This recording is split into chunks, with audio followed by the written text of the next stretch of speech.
Oh, guys, I've just gone live. You don't realise this. Alex has just done a monologue worthy of Shakespeare, and I wasn't even live yet. But now I am actually live. Alex and Tom are here. Alex Hilton needs no introduction. Alex from Blue Rising. He did a 2-minute speech, genuinely a 2-minute speech. And it went nowhere. And Tom is also a big supporter of my channel. Alex, do you want to go for that speech again? Go for it, man. Go for it. Hello everyone. Welcome to Stephen McInerney, Esteem Company's YouTube channel.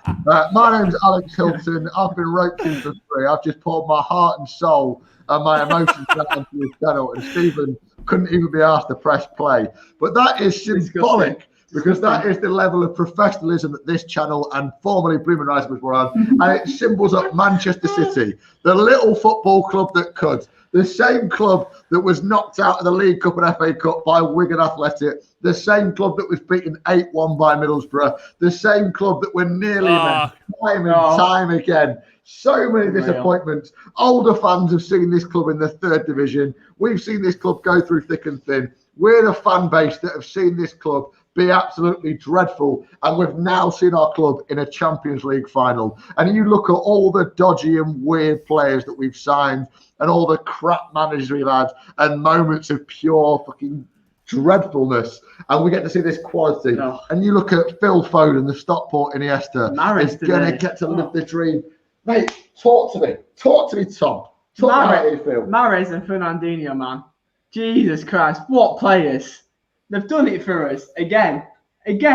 Oh, it's this club. It's the combination of the old guard. We're going to get to see Fernandinho and Sergio Aguero and these players that have given their all for City, season after season, and have won massive trophies and had massive moments in football. The Aguero goal, 93-20, will always be the greatest goal in English football. But we're going to get to see these players have one last go at the Champions League. And we're going to do it, lads. We're going to do it, lads. Don't say that. Come on, Tom. Anyway, I'm going to introduce this video. Guys, I forgot to press live. Alex did an incredible speech. Alex Hilton from Blooming Rising, a great friend of mine, a top bloke.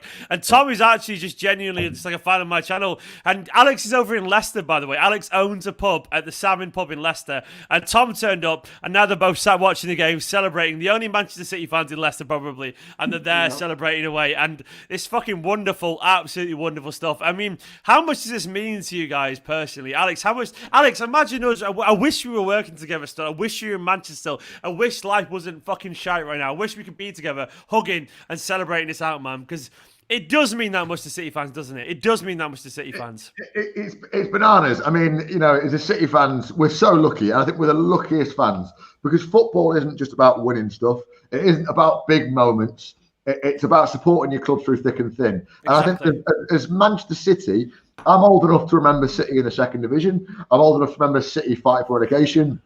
And there is just as much fun in supporting a club that are on the end. And I think clubs at the end of this season, West Brom fans and Sheffield United fans will still be getting so much of the emotion out of football as clubs at the top. But is there any other club in English football that has experienced the highs and lows of Manchester City in the last few years?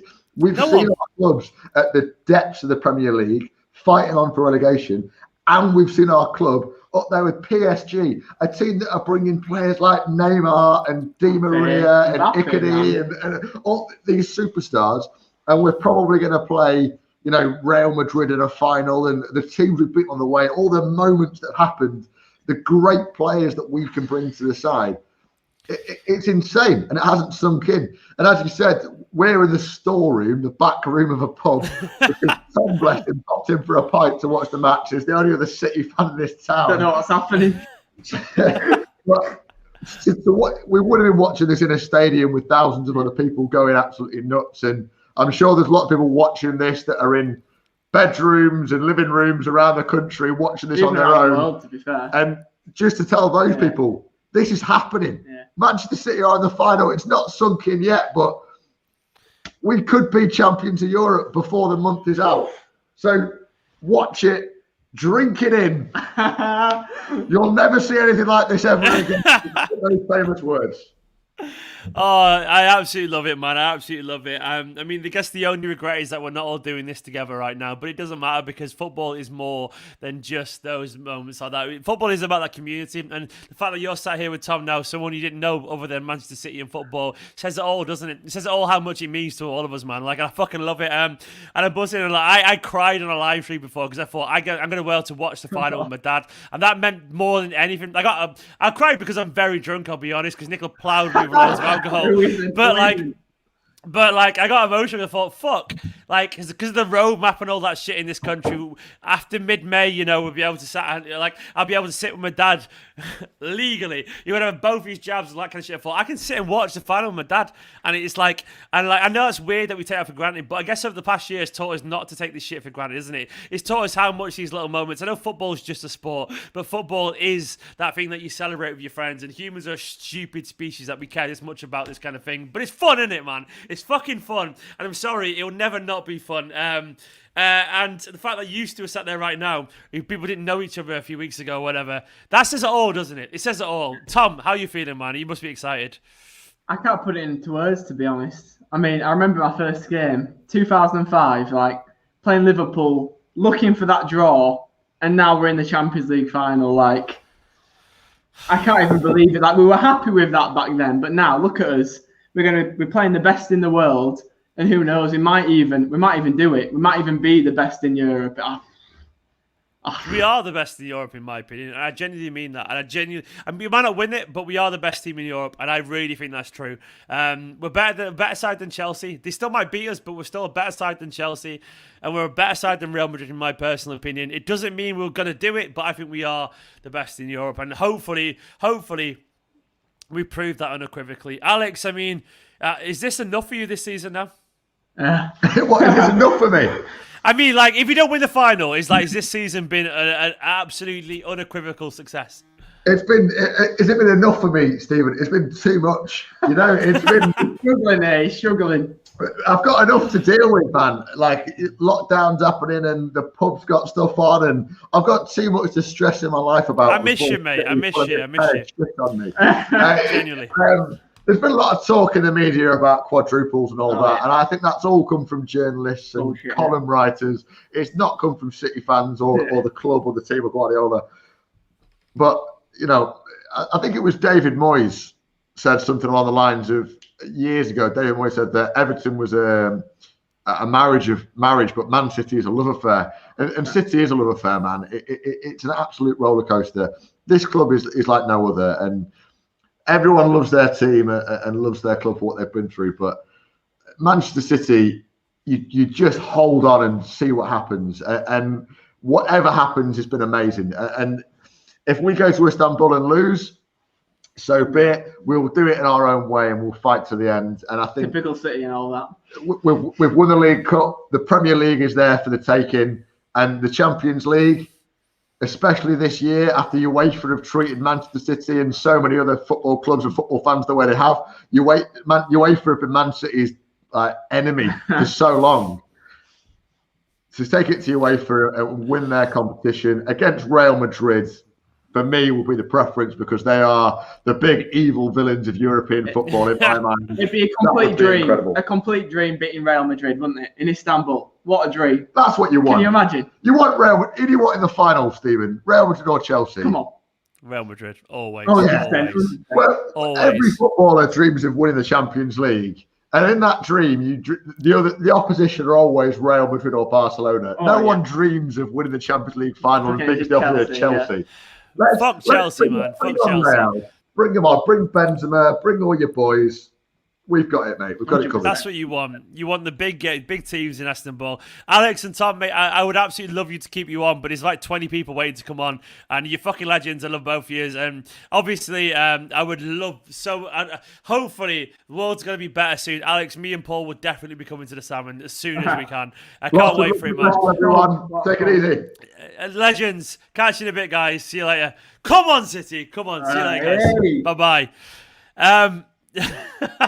Welcome to the Fan Review Live, guys. Don't forget youtube.com/esteemed company/join or patreon.com/esteemed company. I'm in bits. I need to apologize for the quality of my match reaction. It was fucking terrible. I was just crying.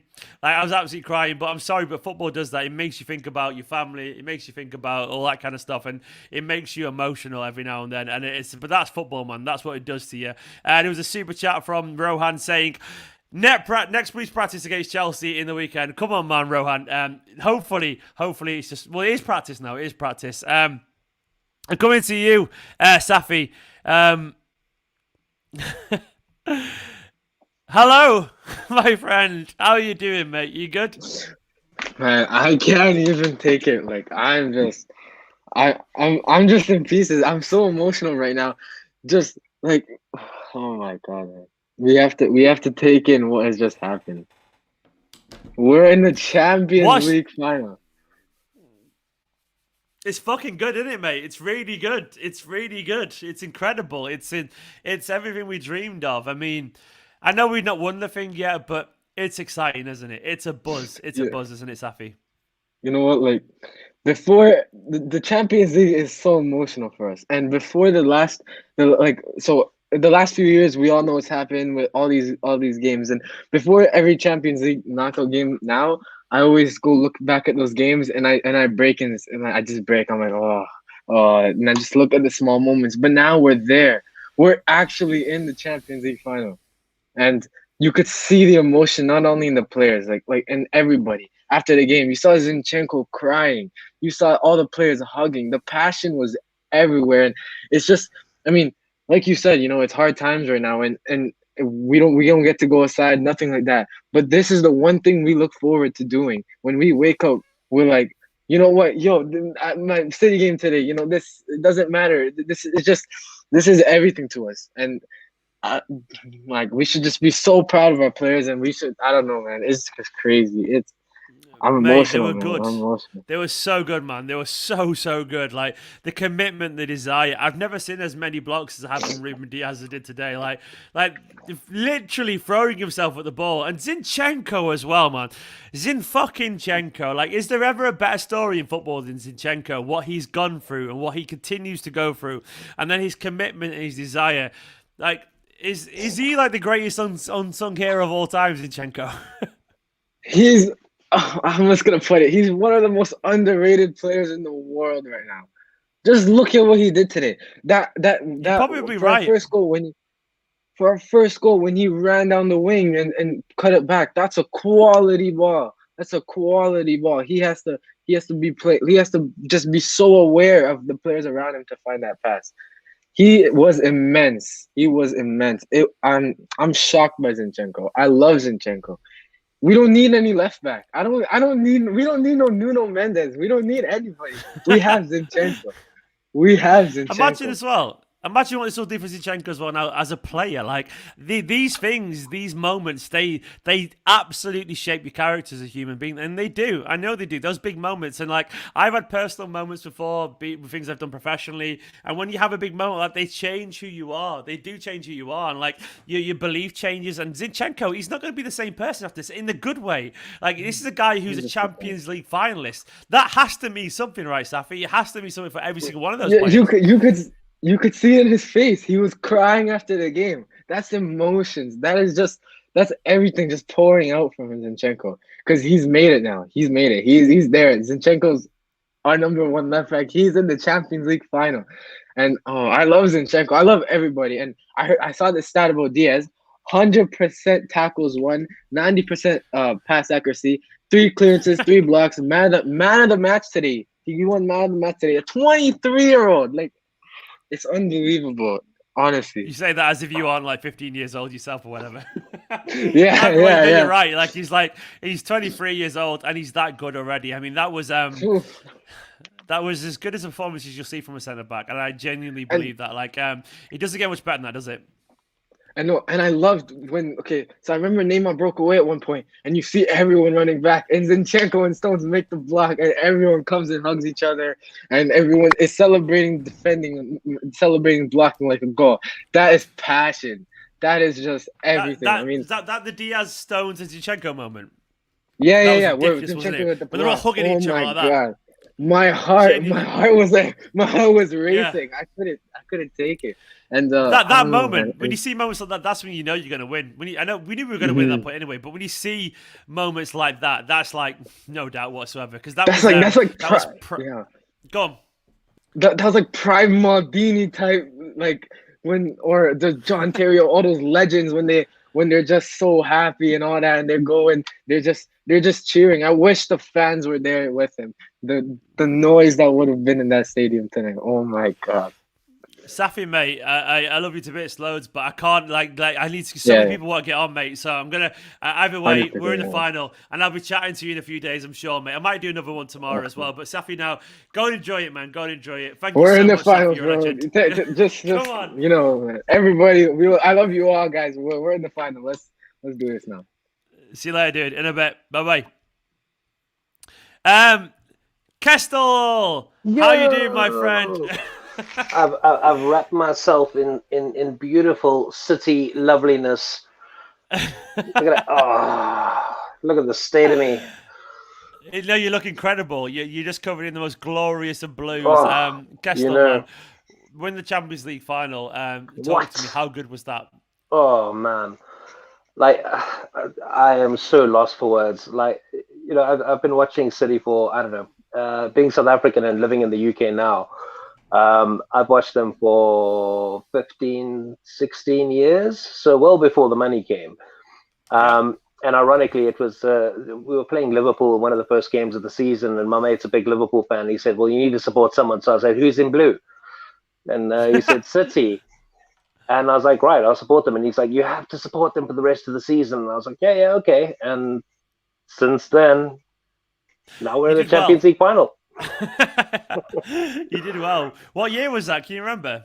Oh God! We definitely lost that game, unless it was the Anelka one. We definitely lost that game, I reckon. It was early 2000s, or mid 2000s, something like Probably. that. Yeah, look where we've come, man. Look where we've come. Oh, it's so far, man. But I mean, I suppose it's also like so much disappointment leading up to it. So many quarterfinals, the one semi-final with Pellegrini, and there's so much disappointment, and then this that I've never seen.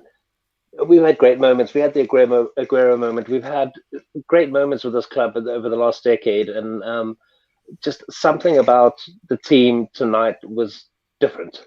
It was so unified. It was so just the amount of passion that was flowing through them. And Safi mentioned the moment with Zinchenko and Stones with a double slide to make that block. Yeah. And the way they reacted, you could just see they were like, "This is it. This is ours. We've got this." Oh, yeah. And Brian said as well, by the way, Super Chat, Brian Legend said, Zinchenko translates to hard work and determination, Ukrainian legend in the making. Brian, you're absolutely spot on. He's genuinely like people like Zinchenko. It feels like they come on this journey with us more than most players, if that makes sense, because they're obviously they're the underdog, aren't they? They're the ones like Zinchenko's forced his way into this Manchester City side. Absolutely. If Zinchenko was at Napoli or Wolves right now, no one would blame him. But look where he is, man. Like, and that's a story worth everything, isn't it? With Zinchenko? Absolutely, yeah. For a tiny man, he's got a big personality on the field. Like, as you said earlier, like the stuff he's come through, he's been in and out. And to be honest with you, like I wouldn't even lie, I didn't like him for a while. And every time he came out, I was like, oh, why? Every time he started, oh, why? So many mistakes. And then all of a sudden, he just became a different human being, man, a different footballer. And whether that's down to Pep or the success at City, but like he's just wow, absolutely just a new footballer. He's incredible. He's absolutely incredible. As is Diaz. I mean, wow. As is Stones. Go on, Diaz. Talk to me about Diaz. Stones, man. What really rings true is that the one he kind of like dove in front of the ball and used his face to get rid of it, man. Like how many times did he do that? It was like 10 times. What? It was just like that's a commitment. He was like, "You're not coming past me. You're just not." It was you shall not pass. Absolutely. And we've never had a defense really. I mean, we had Vinny and Zabaleta and that type of thing, but we've never had that solid a defense. And now it seems like we're unbreakable. Our defense is unbreakable. Unbelievable, man. Absolutely awesome. I mean, like, we've had like high quality defenders before. I do wonder how much this is down to Pep's organization, because I feel like this is Pep's definitely. season, and I do feel like Pep's got this side so fucking organized and so brilliant. Like he deserves a lot of credit for this, because this, like, I'm not. Stones is brilliant, but he's not necessarily better than Vincent Kompany. You know, like, he isn't necessarily better. Nah. And like, Walker's brilliant, but he isn't necessarily better than Zabaleta. But they are fantastic players and world class in their own right. But this is about Pep Guardiola, isn't it? Because Guardiola, we've got Guardiola. He must be buzzing tonight. Do you see his face on the bench for like 2 minutes left? He was just smiling at that. Yeah. He was so happy, man. Did you see the post-match interview? I've not. I've been too busy. What did he say? Yeah, give it a watch. I'm sure you will. But he had this sort of passive, ecstatic, like, you know, Pep. I mean, you don't see him jumping off the wall at any time, but like, just this little slight smile on his face, you could just see it was absolute satisfaction. Yeah, brilliant, man. He brought us here, absolutely brought us here, and it's taken time, and all of these clowns shouting Pep out and that type of thing over the last. What are they doing, man? Seriously, it's Guardiola. They don't know what they're doing, Castle, man. They don't know what they're doing. Like, they don't know good when they've got it, some people. But I think right now they do. And one thing I will say to anyone who's naturally pessimistic, that's fine. Anyone who maybe sees the worst in sometimes, just remember how good this side are. And remember, this is genuinely, I've said this a few times, it's genuinely as good as it gets. It really is, man. Sure, it really is, pure quality. It's quality. Mate, and Aguero came on, man. Absolutely, I was so stoked. I was screaming out for him just to get a few minutes, man. Absolutely stoked for him. And if he gets a show in the final, if anyone deserves it to get a Champions League trophy, it's that man. It is indeed. Castle, on that note, mate, I'm going to crack on something else if that's all right, but you're a fucking legend. City. Catch you in a bit, man. Cheers, boy. Take care. See you later, dude. In a bit. Duty calls. Can we appreciate the scenes outside the ETA before the game? We were there and they knew it. Absolutely spot on. Big love to all the Blues outside beforehand. It was incredible. The players absolutely reacted that. And this is just... Guys, I'm absolutely gone. I've got a debutant now coming on. I hope you're ready, mate, Kajani. Hello, my friend. What's going on, man? How you doing, man? You all right? I'm doing fantastic. Hey, yo, first off, kudos to you on his channel. I watch it nonstop. You're my favorite thing. Like, my members are like, dude, I'm such a huge fan of you and the hard work you do and everything else. Like, blessings on you fully, and like, thank you for like being that space for all of us. Like, much love, man. Much love. It's the first. No, seriously, mate. Honestly, I say this a billion times, but I mean it. I would not be anything without you guys watching it. I'm just a guy who's pretty good at talking with a big gob, chatting about football. So the fact that you guys tune in every single week, it means the world to me. And the fact that I'm so emotional right now is because of people like yourself tuning in every week. And it's like, I can't believe I get to do what I do for a living. And it's because of people like yourself, mate. So thank you so much. How do I pronounce your first name, by the way? I hate getting names wrong. So how do I pronounce your first name? You have it pretty close. So the way you go and say it is Kajana. Kajana. That's a wonderful name, mate. Genuinely wonderful name. Thank you. Kajana, how good was this? What a night. Manchester City Champions League final. How does it feel, mate? Dude, it was fucking beautiful. I'm not gonna lie. Like, there's no other way to go and say it. But like, honestly, I feel like we wouldn't appreciate it as much if Pep just came in and we just got there. I mean, yes. And Mbappe doing that to us, destroying our hearts, and then we had a lead, and we got lead like 2 times in the second leg, and we lost it, and that was terror. And then after that, with like Liverpool, and then Tottenham, and then the team from France we don't talk about, like we deserve this so much. I'm so happy, like beyond happy, and I'm happy for all the players. I'm happy for Pep. I think this is the first final he's made without Messi. Yeah, it is. You're right. I'm happy for him too. Like, I'm happy for all of us. Like, it's just an amazing feeling. It truly is amazing. Kajana, I mean, like, the dedication from the players tonight. We've talked about Zinchenko already in the stream and Diaz, and Stones as well. But every single one of them tonight, I mean, you could see it in their faces. And this was victory for the squad, wasn't it? Not the players on the pitch, just victory every single one of those. They were so up for it, weren't they? Who stood out for you other than those players, man? Because like the commitment and the desire. I mean, it almost felt like inevitable when you're watching that. Like they weren't going to lose tonight, weren't they? They didn't want to lose, did they? You could see it, right? Exactly. I would say the player for me who made the biggest difference ever since he was brought on was actually Zinchenko. Like ever since he came on for Cancelo in the first leg, he really has been amazing. And like the effort, all like the little passes he made under pressure, making like the right choices. Like against Dortmund, he was a little dodgy in the second leg, but this time around, like he was just consistent, and I really enjoyed his play. And honestly, my favorite play the entire night was when Neymar had the ball around the box and he got around Diaz, and then Zinchenko is just going from slides, blocks that, and then Stone's right behind him. You have that embrace moment that like I think Rafi, like that whole play, like seeing all three of those guys go like that and how much it meant to them to just go and defend. And it's so ironic as us as like for our city to make it because of our defense. The thing that limited us so much, the thing that makes Pep overthink all the time, that's the reason why we're going to make it. I'm so excited, man. I'm so excited. Hey, man, cheers.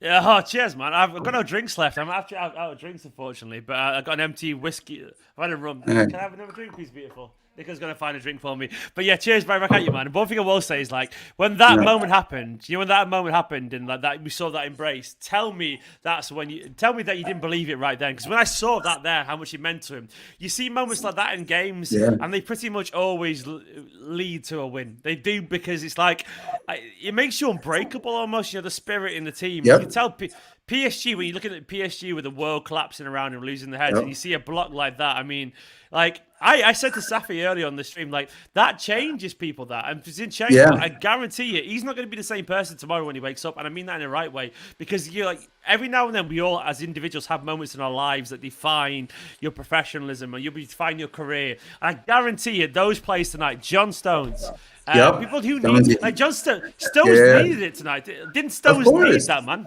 Yeah, and honestly, throughout the entire night, like, he had like maybe one little moment when like he cleared it in the first half that wasn't like the greatest because he was under pressure, but he was solid the entire time. Like Stones was great, and the funny thing is, we all doubted him after Laporte. He played great in the Carabao Cup final. We were all doubting, saying, "Is he going to go and start?" When he comes on, puts in 2 great performances, and kudos to you for saying that after 5 things after that game. But yo, Stonesy was amazing in that game, and. Like I said, Zinchenko was amazing. Kyle Walker. Let's talk about the pace of Kyle Walker. My man ran down Mbappe how many times? Cut off Neymar how many times? My man, like, so I'm over here in Boston, and I'm telling you right now, you put like Kyle Walker against any NFL player, he might be the fucking fastest one. 4.240, all the above. Like, he's so great. Man, he's an Olympic sprinter in another life. Honestly, I really believe that. Seriously. Put him in another life, and he's getting probably 10 seconds, and I don't know if he's going to win it, but he's getting close, isn't he? Like, he's a ridiculous athlete, absolutely ridiculous athlete. He's going to have the iconic photo looking at us. Exactly, and he's not slowing down. And I gotta say, like, the best thing about this dude is like we're never going to be after this. We're always going to have confidence. We're gonna have all those moments. Like we talk about how Real always is like so great in the Champions League, even though they suck all season and they play well in these competitions. That's going to be us now because we didn't overthink things. We came back, we were down and down and down. And I know you haven't seen like the post match in interviews yet, but Ruben Diaz, you think you love him now? Hear him speak, and they lob him questions, essentially trying to go and laud himself for all the great blocks. And he talks about every single player on the field. Talks about what a captain who subbed out. He's 23. I'm 26 years old, and I'm not half the man he is, man. Mate, I'm 35, and I'm not half the man either. It drives me mad. Like, how the fuck can someone be that rounded? Some people are just born with life ready for them, and that's Ruben Diaz, isn't it? And like, but he's got everything. He's a handsome fucker. He's 6'3". He's an incredible footballer. He's a great player. It's like, fuck you, Ruben, but I love you. Literally, man. What a player. Jana, mate. Absolute legend. So good to chat to you, man. Who do you want in the final? Who do you want in the final? All right. For a real feeling, I want Real because I want to slay a beast. If we beat Chelsea, there's going to be someone to talk shit. There's going to be some United fan somewhere who's also they're not happy, who is something going to say like, oh, we didn't go and beat the best team. No. Now, I want Ramos back. I want Varane in good form. I even want Hazard to be fucking relevant. I even want some. That's not gonna happen. Let's be honest. Right? Oh yeah, we know he's gonna be overweight, etc. But whatever. But like, I want them. We take them down, and I want to beat them the same way we did today. Great defense. We get out early. We do it without a number 9. We do it the way we've done it all season, and we make it happen. Like, and we're gonna do it. I have zero doubts about the final. We're gonna win the league on. We're gonna win the league on I think Saturday against Chelsea. It doesn't even matter for us. Our B team will go and beat them out. Like, it's gonna be great. It's gonna be great, mate. Cheers. I've got Nicholas put some hot rum in some. I don't know what's in there, but either way, cheers, mate. Thank you so much for coming on, man. Catch you soon. See you later, Kajana. You're an absolute legend. See you later, dude. In a bit. Bye bye. Connor saying cheers to you for all the content over the years. Appreciated by so many of us. You deserve all the success you have getting recently. Top man. I love it, mate. Connor, thank you so much, mate. I make these videos because you guys watch them, and it's as simple as that. I can't believe I'm sat here right now. It honestly blows my mind. Connor, you're a legend. And also, Dedication TV is a new member. Dedication TV. I'm dedicated to you right now, Dedication TV. Thank you so much, man. Big love to Dedication TV. And of course, where there's another comment there. Tal Red DC. Tal Red. Besides the 2 goals, Mahrez done an amazing job defensively. I hope he's going to make it again in the final. City 2-1 Chelsea. Could be Chelsea, man. But yeah, Mahrez has been absolutely brilliant. I cannot say anything other than incredible things about Mahrez. What a fucking player. What a fucking squad. Big love to Tal Red, the EGC. Trey, I hope you're ready, mate. I'm coming for you. By the way, guys, if you are in the green room, so to speak, I've got to kick you out to make space for other people. So don't take it personally when I kick you out, just so other people can get in so they can have a chat as well. So, Kajana, I'm about to kick you out, but you can come in on the YouTube video if that's all right, mate. See you in a bit, guys. If you want to join in, by the way, and it was too full early, you can probably join in now because a couple of people left the group. But I'm going to Trey now. Trey. Hey, man. How you doing, my friend? I'm good, man. I'm pretty good, mate. I'm pretty good. I am elated. That's all right. I am elated, man. The resilience from this team, man, is crazy, man. I just think back from, Project Restart, finished the season well, created Liverpool for winning the league. Of course, all this COVID thing and everything's going crazy. And, unfortunately, Pep lost his mom. And to start the season, it was I feel like players wasn't really in their right mind. We started off, bad, 12th, 15th. But, the resilience of this team, going to the new year and the, 20 plus, wins that we did, breaking records and all that. This team deserves this, man. They really do deserve it. Every player, man. Every single player. They're so fucking good, aren't they, Trey, man? Genuinely, we almost take it for granted sometimes how good what they do is. Because, I don't know how many it is now, but it's something like 32 or 33 wins out of 36 or 37. It's just, it's insane, isn't it? It's genuinely, it's not normal, but it's not normal in any sport. Never mind football. It's absolutely crazy, and they deserve every bit of respect, don't they? They genuinely do because even if we don't win this final, what they've done this season, especially given the start of the season as well, where City look like they might even not get a top 4. Pep, he's a genius, isn't he, I was just about, Pep, man. All the haters. Oh my God, man. Oh my God, Pep. You have to understand this man is one of the best, man. You cannot doubt him. You can't. I understand the whole here and there, double pivot, certain games. You can't question this man. He's a legend. Come on, man. It's crazy, man. I'm lost for words, man.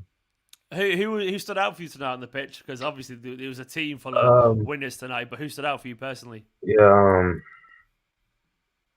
I'll give Diaz, man. I have to. Diaz, man. What a signing, man. That's crazy, man. Mahrez and Foden, they played well, but Diaz, oh man, him and Stones. That's what we were really missing when the company left, man. Just a wonderful signing. He was, man, he's special, and he's just 23. He's just crazy. He's insane, isn't he? It's crazy, the future we're going to have here, man.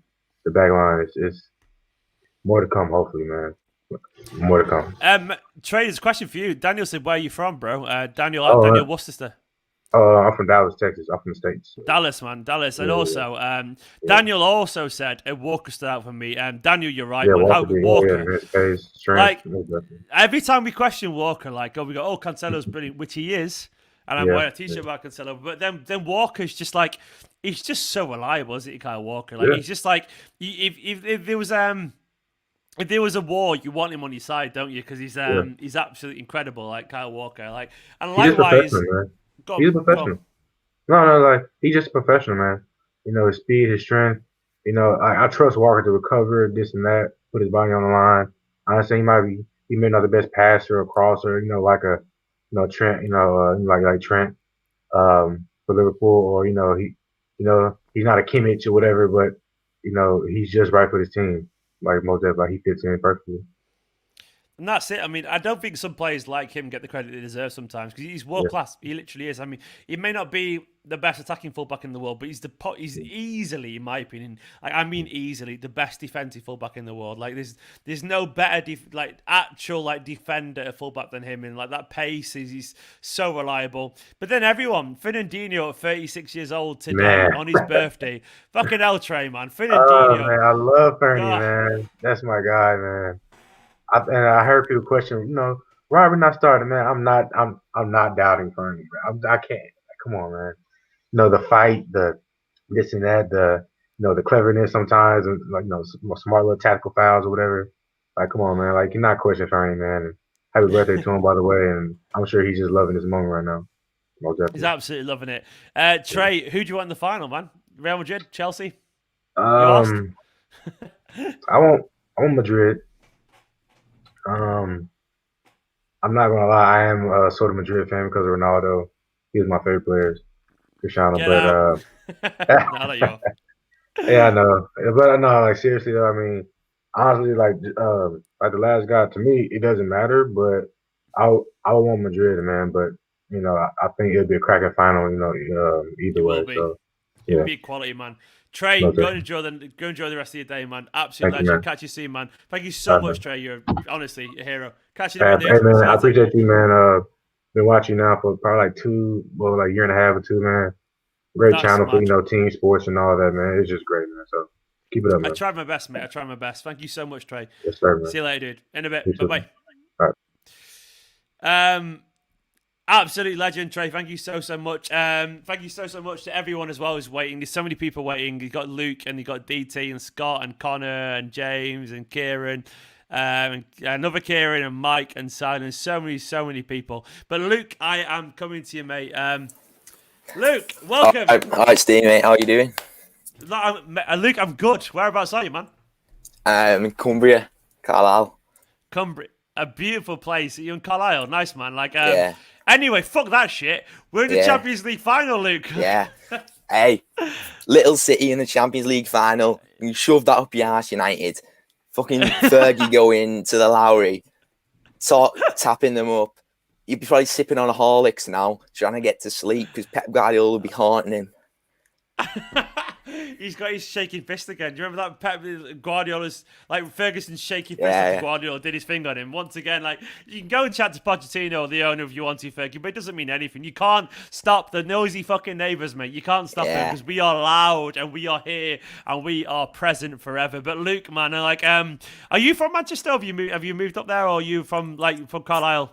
Family. I'm born in Carlisle, but family from up there. Yeah, nice, man. Nice. Either way, we're one big. I love how far said this man's accent is beautiful. It is indeed. That's why I needed to ask, because it was just a confusing accent, but I fucking loved it, mate. What does this mean tonight for Manchester City fans, Luke? Because by the way, thank you. So thank you for joining me. I really appreciate it. Yeah, no problem. But it means everything, doesn't it? It's like it's the one thing we're sort of missing on Liverpool, and I think I'm more of a Premier League guy, but it's the one thing we're missing on United and Liverpool. We need to get this in the bag, and then they can't be saying anything to us. They'll silence them. We'll have a bit of they'll be all absolutely crapping themselves if we win this, because they'll realise once you get past the edge of actually winning it, it's we'll win it again and again and again, and we'll start to actually come dominant in Europe. Sorry, mate, I lost you for a second there. I genuinely lost you for a second because my laptop went funny. But you have to repeat the last 10 seconds again. I'm so sorry, man. Yeah, I was just saying that because basically, because Liverpool and United have it, we just need to win it, and then more will come. More will come. We need to get past that barrier. That's it, isn't it? Sorry, basically, on my MacBook, there's a button where I was trying to turn the volume, but I pressed the Siri button, so all I could hear was Siri talking and not yourself for a second. But that I'm just a bit pissed off, being honest. But you're right. That's the barrier, isn't it? And like looking at the players tonight on the pitch afterwards at full time, they know they got past that barrier in terms of they can get there now. I tell you, I've said it a few times to all the other guests, but when you can see the players, you can see something change in their heads when they realize that they can do it. I mean, and for me, particularly.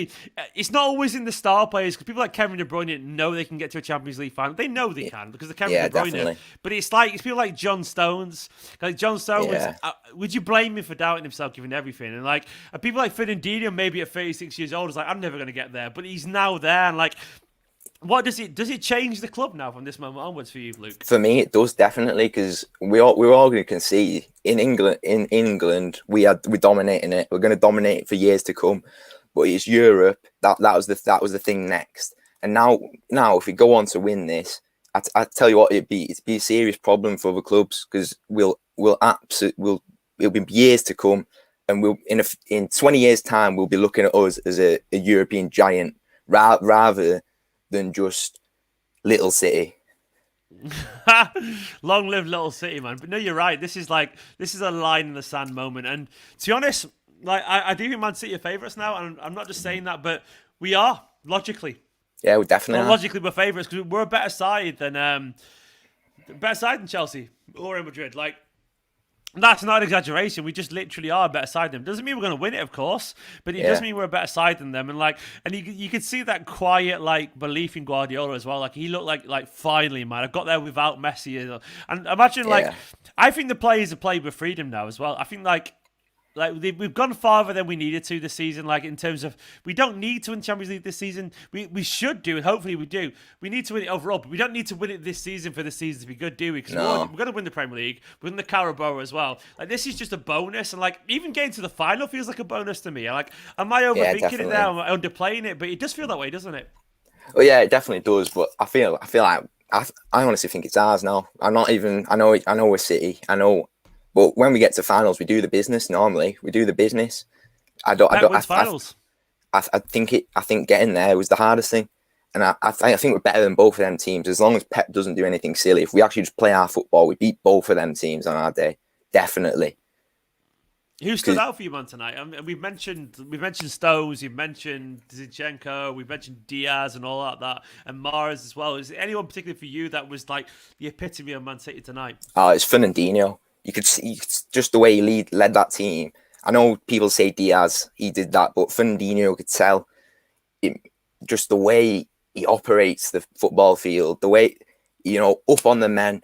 Neymar out the game because of Fernandinho. And as honest, I hope he plays. I would love him to play in the final. I know I love Rodri, but I love Fernandinho to play in the final. Do you think he will? I think he genuinely will do, I don't know, because I feel like tonight, it was because we had the lead already. Pep probably wanted, Fernandinho's going to do that job of sort of shutting up shop a bit more. But I think he prefers Rodri as things like a footballer. But I think the right decision would be Fernandinho to play. It's just safer the way he breaks down play. You have less to worry about. If the defense have a bit of an off day, you've still got Fernandinho there. Rodri doesn't have that same impact.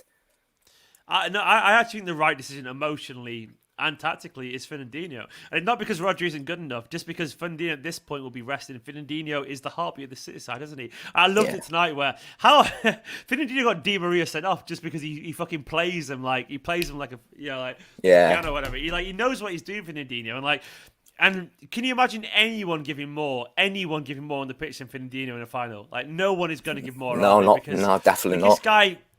We're his club. We're Dino's club, man, and I love that. Yeah. I just want to bring this comment just because it says Dino, and I love it. I absolutely love it. And what a player, man, what a player. And Luke, go and enjoy the rest of your night, mate. Thank you so much for coming on. You're an absolute legend. Problem. Thank you so much, man. Yes, have a nice night's day. Like, catch you in a bit, dude. See you later. Yeah. Bye-bye. Bye-bye. Thank you so much, guys. You're all absolute legends. Luke's a legend. I've got to kick you from the back room bit, Luke. Don't take it personally, mate. It's just so other people can get in as well. And I'm going to DT, man. DT, how you doing, man? Come on! Come on, mate. Come on. It's too much, mate. It was too much tonight. I know you've had... And it's too much, isn't it, sometimes? I know you've had a fucking shite year, but, like, this is a nice icing on the cake as well, I mean... genuinely. Hopefully I can get a ticket to the final because I've got my old man's jersey, which I'm going to take with me. Unfortunately, it's long sleeve, so it won't suit the Turkish weather, but it's coming with me. Hopefully, damn right, be there. It doesn't matter if you're boiling hot or melting, whatever. Like, mate, I'm so happy for you. I'm so happy for you. What does this mean tonight for you, mate? It was worth the torture of getting teased in primary school, secondary school, for it to all lead to this. I just can't believe it, man. And then seeing your Twitter, hearing that you get to watch it with your dad, it's what football's made of, man. I'm so sorry. I'm so sorry. Honestly, I'm much about to cry now. I'm same, man. I'm gonna cry. If you don't know, last time DT was on, he told me that he lost his father a few months ago. And mate, I'm so I've sorry, got one thing to say quickly. I didn't thank anyone for the nice messages because it was too overwhelming for me last time. But I want to thank everyone right now. So, yeah, thank you for that. And I mean this from the bottom of my heart. I'm so sorry, mate. And I can't believe I didn't even think when I sent those tweets that you saw them. I'm so sorry, man. But like, I'm just so happy for you. Mate, it's what football's made of, man. Creating moments with your family, and I'm so happy. I'm so happy to. I'm lost for words with what happened. Like, football's crazy, isn't it? It's crazy, isn't it? It's crazy. Like, here's a little story for you. Yeah, here's a little story for you. So the first leg of the PSG game, where we were losing 1-0, I tuned into your fan cam. People were saying Pep out, and then I turned off your fan cam. Sorry, I had to turn off the halftime halftime for. I wish I could do it sometimes, mate. Because it's never going to get better than this. People have to understand that the hierarchy built this whole Spanish board to get Guardiola in, and realistically, there is no one on the caliber of Guardiola to replace him when he does unfortunately go. Yeah. That's as good as it gets, isn't it? Like, no one does. I've never felt more of an urge to hug a stranger than I have right now, mate. I'll be honest, genuinely. Like, I've never felt more of an urge just to hug All I someone. can say is I will be going back up to Manchester soon for the trophy parade, for the Premier League, for the Premier League, because I know that's happening. I know that's happening. Hunt me down. I'll send you my number, Twitter handle is right there. Yeah. Let me follow you right now this second. Like, but I want to, when I do that, like, talk to me about who stood out to you tonight, man. Like, and what does this mean for those players? Go for it. I'll find you right now on Twitter. Everyone stood out. It was fantastic. Like, seeing Zinchenko drop to his knees at the end. Like, people have been mentioning Zinchenko for your last interviews, but I've been saying Zinchenko is fantastic. And it's unbelievable. And then. Who else? Well, I would say stand out. I would say, RIYAD MAHREZ has been phenomenal during this Champions League campaign, and it's just I just can't put into words. 3 goals in the Champions League semi-final for MAHREZ, a hat trick of goals, and which is my phone's popping off now, so I'll follow everyone back after. Go! Like, I've just followed. I'm gonna give her a tweet. I'll tweet out now. Everyone, I'll tweet out now. Basically, yeah, my phone's blowing off now, but I'll leave it aside for now because we're here to talk about City. No, will do, man. Like, I'm gonna go and give. I've just done the tweet, man.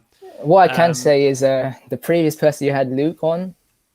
I was like, God, that guy sounds just like my old man. Really, man?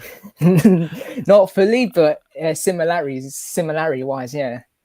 I could definitely hear that Mancunian part.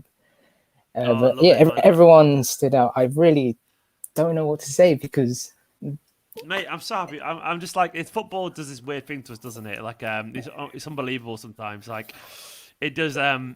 He does crazy things to us. Like, it shouldn't matter in the way it does, but my view on live is like, you know, we just get on this rock for how many years? You know, we float through space like a shit. We watch football, and we enjoy ourselves, but we have these little moments, and like football is a great way of just people to come together and chat about something and have a laugh with each other, isn't it? And that's all it is, and that's literally all that matters. And we're sat here now chatting on the internet, strangers, about football, and like, it's lovely. It's genuinely lovely. I know it's such a simplification of everything, but it's nice, isn't it, man? And I'm genuinely happy for you, and like, I'm happy for the City community, and I'm happy for every single one of you. And like, I know we've not won it yet, but it doesn't matter, does it? It almost doesn't matter to me. I don't really mind what the result will be, because this is already the furthest we've ever gotten, and it's already a big step in this project that the Mansour family have built.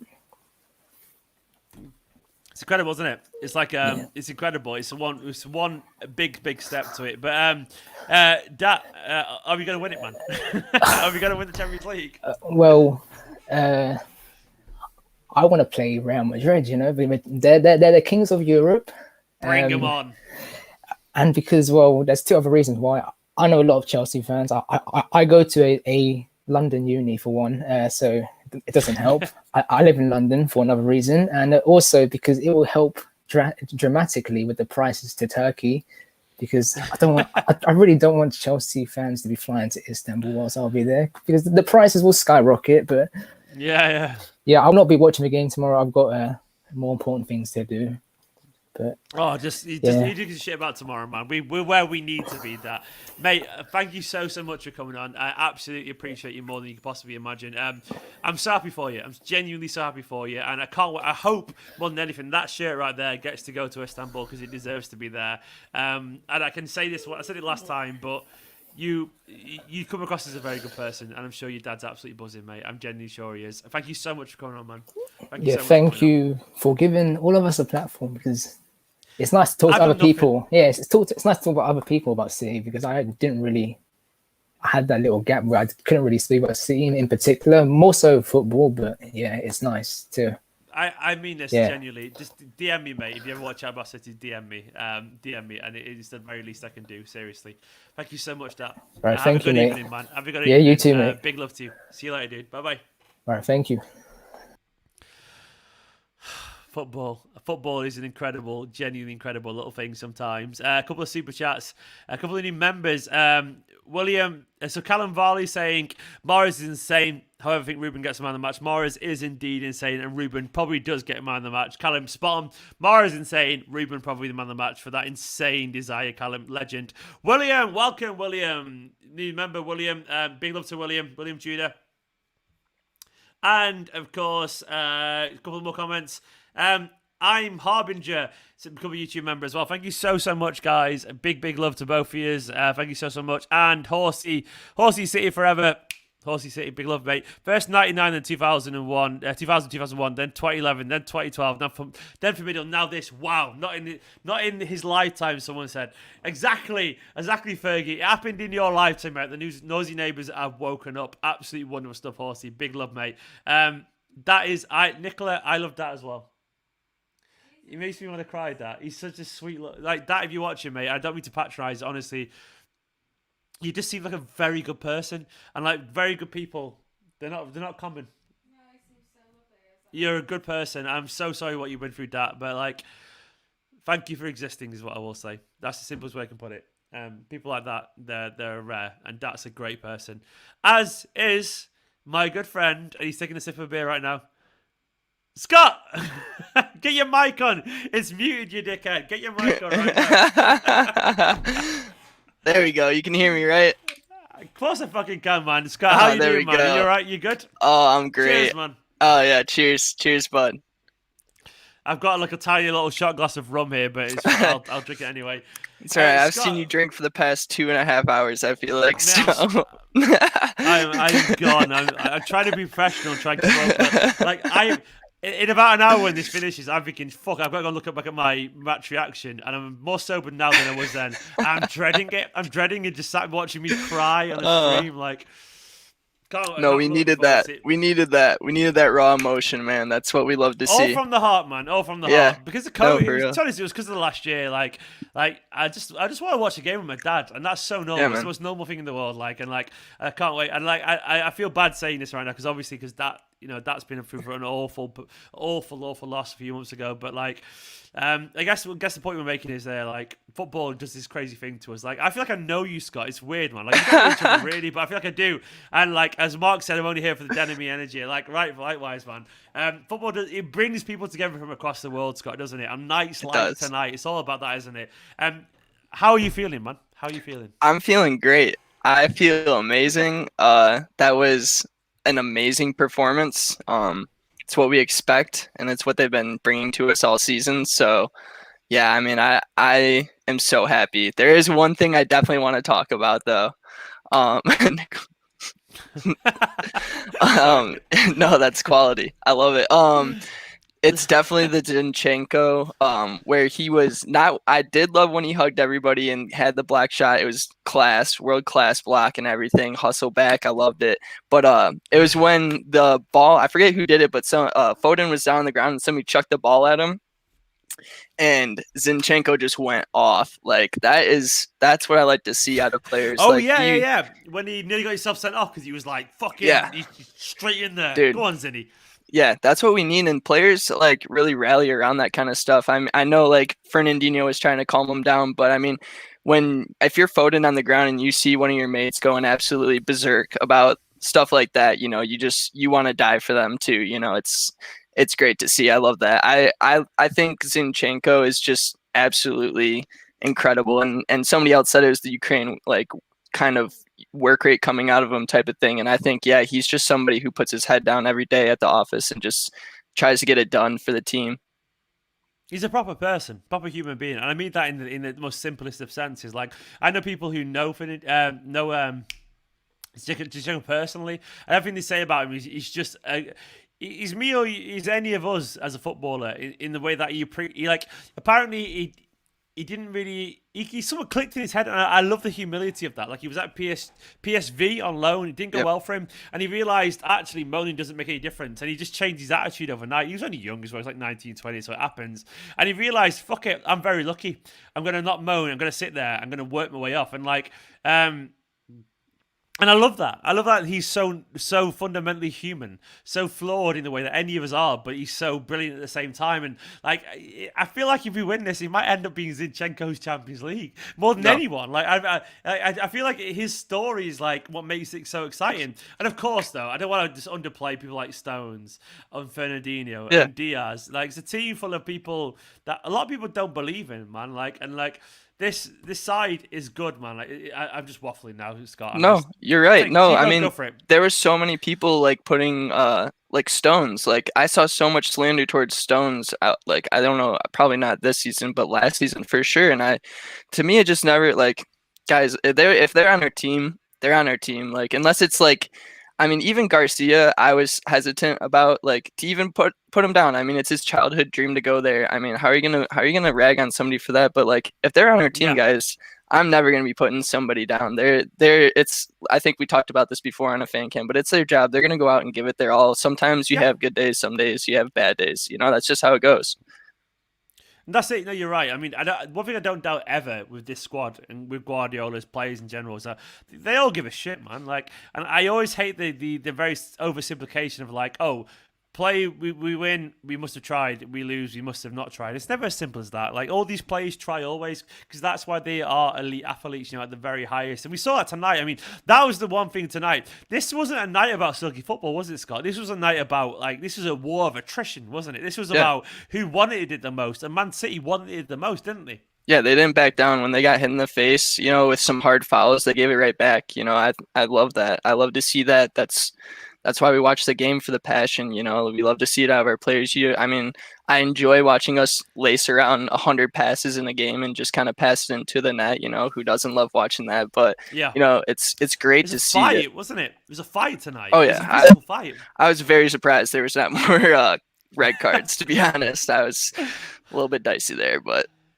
They lost the head, PSG. Absolutely lost the head. But JRW didn't. JRW said, what a night. We make the Champions League final. And we get to legend that is Scott Denhamy. Blue Moon. You said, Blue Moon. You saw me standing alone without a dream in my heart. Without a love of my own. I said, Blue Moon.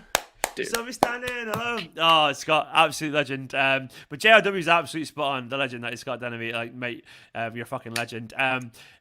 Final. We're in a Champions League final, Scott. I've just said that, but I'm just going to say it again because it sounds fun to say out loud. We're in a final.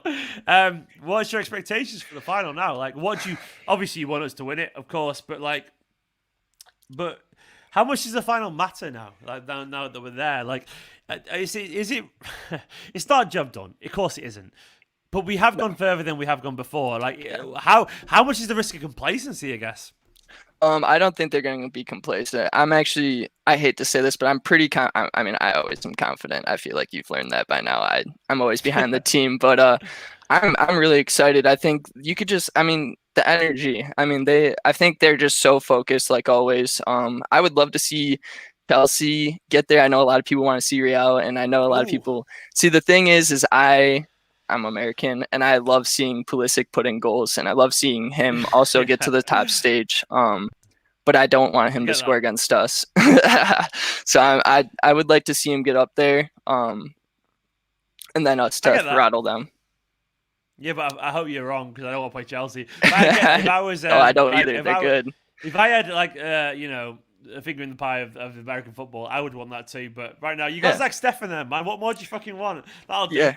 No, I know. That's why I want us to win still. Yeah, I mean, obviously, like we have just the team. I think even in that final or the semifinal of a couple weeks ago against Chelsea, I thought we played really well, and it was kind of just a battle. I mean, I that's why I don't really want to play them, and I'd prefer to play Real. I think we definitely would have more of an advantage going against Real. Yeah. Just because we don't play them twice a year, and I mean, I think that we're gonna come out on top. I expect at least 2 to 3 goals. I think they're just gonna come out firing at like 100 miles per hour. It's gonna be either way. It's gonna be an amazing final, and I am so stoked. Does Fernandinho start, Scott? If he's healthy, I think so. Honestly, I think if he's feeling good and he's feeling fit, I personally love Fernandinho. I think he's like been such a rock solid player for our entire team for so long, and I mean, even tonight he played extremely well in my opinion. So I think. And he likes getting under people's skin. That's something he just likes to do. I feel like you always see him grabbing people's heads and being like, yeah, he does. Yeah, he likes poking at people. That's for sure. And that's something you need. I don't see that out of Rodri as much. So that is something I think that I would like to see out of him, because in a game like that, you need somebody like that to kind of get under the skin of the opponent and kind of make them start to get a little bit angry and maybe out of their element a little bit. This is the most pissed thing I've ever said in my life, but I've just suddenly realised I'm chatting to someone, a Man City fan across the world in America live. And it's just literally, do you know when you zone out, when you just kind of like, I just went, ugh.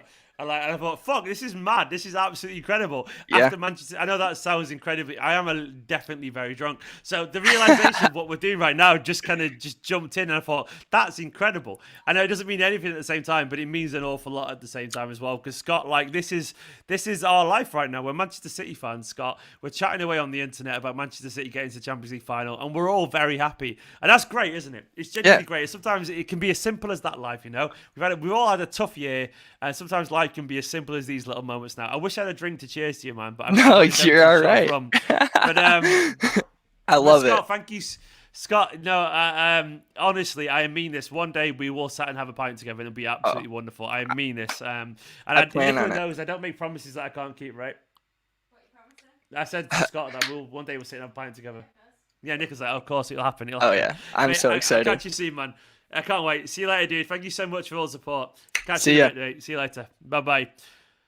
What a guy Scott is. I'm bursting for the toilet, but at the same time I want to carry on. There's a few more comments coming up. Scott's an absolute legend. Of course he is. JRW saying, I've already got that up online. Zachary Zemmel saying, I think Zinchenko has a similar vibe to Zabit. Definitely do, man. True blue and absolute fan favourites. I love that idea. I love that comparison, mate. It's absolutely spot on. It's bob on. Absolute big Zabba vibes from both of them. I love it. Fucking love it. Harry as well saying you can buy 18 Zinchenko's for one Mangala. Well, based on the calculations, Harry, it depends if he's worth 2 million or 1 million. If he's worth 1 million, 1.5 million, you can buy more than that, man. You can buy like, what's the maths? I don't know what it is. But either way, you can buy a fucking lot. Either way, Harry, you're absolutely spot on. Zinchenko is a fucking absolute bargain, man. Absolute bargain. There was lots of nice things about William saying, Steve, I hate to say it, mate, but Ruben Diaz made clips for his company. Determination, strength he brings is valuable. He's flawless. William, don't hate to say it. Say it with your chest, mate. I mean, if he does, I'll be delighted. If he doesn't, he gets very close, I'll be delighted. Either way, Ruben Diaz is absolutely phenomenal, as is Vincent Company, William. Absolute legend, mate. Thank you so, so much. I'm going to Connor. Connor. Hey, how's it going? How you doing, my friend? Oh, my God. Connor, I'm pretty good, mate. I'm pretty good. How are you? I'm doing amazing. And it's so great to be here and talking to you. I've been following since Blue Moon Rising days and definitely feel the Zaba vibes. It's my favorite ever player, and I've been following since I think it was the 14-15 season. And I know a lot of people. Do you remember Zaba left? No, go for it. But do you remember when Zaba left? I'm pretty certain I did a video saying I had a shirt with Zaba on the back still. Mm-hmm. And like Zaba, he's like an absolute fucking legend, isn't he? And how much does Zinchenko bring back that vibe in a different way, but in his own way? You know what I mean? Definitely. And I'll be the first to put my hands up and say that I was one of the fans who was definitely not feeling Zinchenko at moments and was a little unsure and wary of what was going on with left back. More of a fan of Angelino since I was watching him running up and down the foul line at Yankee Stadium. But it's incredible to see how well Zinchenko has progressed, how well the whole team has progressed. There wasn't a single bad player on the pitch tonight, and I couldn't be happier. Couldn't be happier. Connor, this is as good as it gets, man. Drinking it. Obviously, we've not won it yet, but like this is an incredible night for Manchester City Football Club, and I think we really need to enjoy this as well, Connor. Like, I think we really need to enjoy it because obviously football changes and it's cyclical and all that kind of stuff. But right now, this is absolutely fantastic stuff. I mean, who stood out for you tonight other than Zinchenko? He's the obvious one, man. Who was the man of match for you? Everybody has said it. I mean, Zinchenko stood out, Diaz stood out, Fernandinho stood out, and it was amazing to see such a great defensive line. But the one shout out I need to give, and I know he's gotten so much praise throughout the season, is definitely Phil Foden. I mean, he was probably the greatest player over the two legs to not score a goal, and it's criminal that he didn't. He's been fantastic all season, especially the last month or two, and just over these two legs, even tonight, was amazing. He's brilliant, isn't he? Absolutely brilliant. He's so good, and he's so young. He's ours. He's so young. He's amazing. I mean, even like people were saying about Diaz being only 23 and Foden being 20, 21. He's 21 in May, so it's very soon, yeah. Yeah, this whole squad is so young and already so talented and just levels above everybody else. And, going into the future, looking ahead at this team with very few players leaving, I honestly could not be happier about where we're sat, and I feel like we've already won. Is it all year? Is it all year, man? It is. It's our year. It is. I've been seeing so much of typical City, and none of that is coming back this year. I don't see any way in which we don't finish it. Are you sure, man?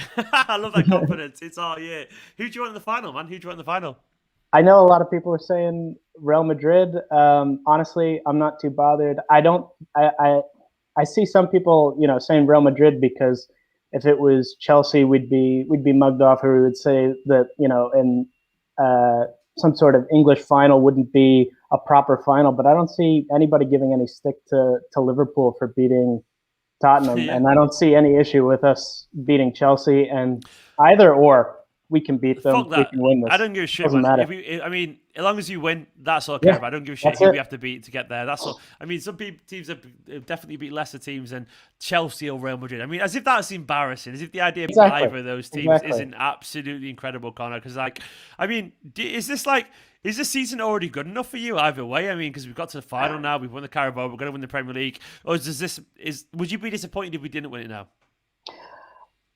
Honestly, I want us to win every game. I want us to do everything. I want us to win all the trophies. But I think just the fact that we've gotten over that hurdle, that we've gotten into the final, that it's second time in the semifinal, and to win so convincingly, winning both legs, doing so well against not an easy run-in. I know a lot of people take things away from City because we've had at times easy groups or easy ties, but this was tough to get here, and to do that already is fantastic. And like I've said, with such a young squad, with how well everybody's playing, I see us being very strong in Europe for years to come. So even if we don't win it, I think it's a fantastic season and a great start to the future. But I still see us winning it, and I want that more than anything.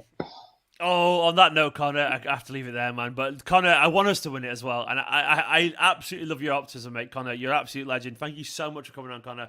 Thank you so much, man. Good to chat to you. Catch you later, dude. See you later. Thank you. See you later, mate.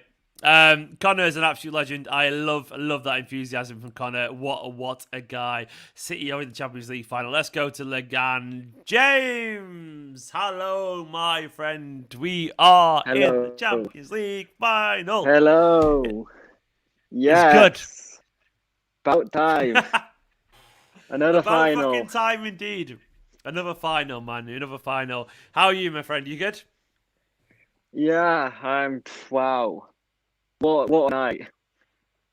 Watching City on a Tuesday night doesn't really have the same ring to it, does it? But they play Thursday because they're fucking shy. Either way, we're in the Champions League final. Adam Dzeko still scored against them at Old Trafford despite the result last week.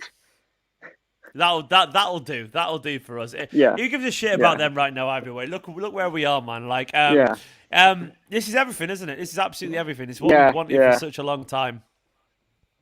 Yeah, I mean, wow, yeah.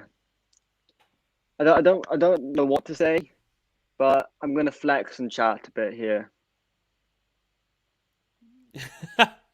It's incredible, man. I have seen Ruben Diaz live. Oh, is there anything better than that? When Ruben Diaz live, when did you see him? Was he for Scotland or something like that? Was it for Portugal? Portugal played a friendly against Scotland in 2018, and he started. And there was another name on the bench as well. A bit of a João Cancelo on the bench. Oh, what a player as well! Like Cancelo culture. And some penalty merchant that plays on the other side of Manchester. How good was Diaz tonight, mate? He was absolutely brilliant. Wasn't he was great. He was brilliant. He rightfully got man of the match in my opinion tonight. Is he our next captain? One of the next captains. I mean, I think KDB will probably get it after Fernandinho, but.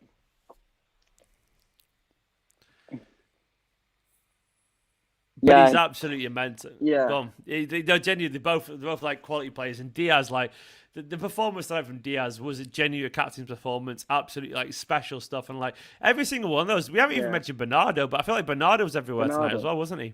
Yeah. The one player that I don't think was that I can't honestly remember what he did in the game tonight was Kevin De Bruyne.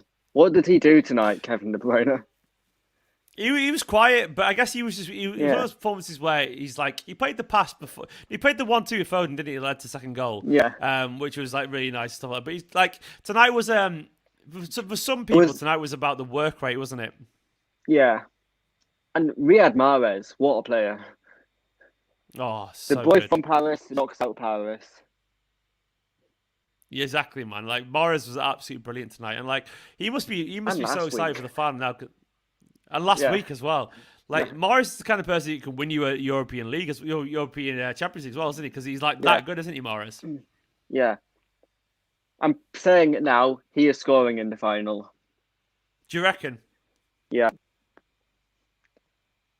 Who's he scoring against in the final? As much as I want to play against Real Madrid, I think it probably will be Chelsea. Oh, I can't imagine that, man. Like, I can't. I really it's want probably Real gonna Madrid. happen. Dress rehearsal Why at the does he want Real weekend. Madrid? I just want to have like a European game. Like I want to feel like a European final, and not just like, oh, this could have been the FA Cup final. Do you know what? That you're right there, because it's not even about, like, I think Chelsea possibly a slightly better team than Real Madrid at the moment. But I agree with that in terms of I want it to feel like a European final, and I think that's probably quite relevant, because it's like, well, like, and we lost to about Chelsea in the FA Cup, so like, and it's something about playing Real Madrid, isn't it? It's quite romantic, isn't it? Well, I mean, we know we can beat Real Madrid off as well. That's the thing, is like, we know we can beat them. We've beaten before. We beat Chelsea before, but I agree with you. I want Real Madrid so it feels like the Champions League. For me, we can definitely beat both teams, but for me, Chelsea is more like the team that they'll do something, and which we're not expecting, and we won't know how to react to it. But we've gotten to the final anyway, man. Like, if we get there, if it's Chelsea or Real Madrid, do you think we're going to win the final, man? Yeah, I mean, all you've got to do is look at Pep Guardiola's record in finals.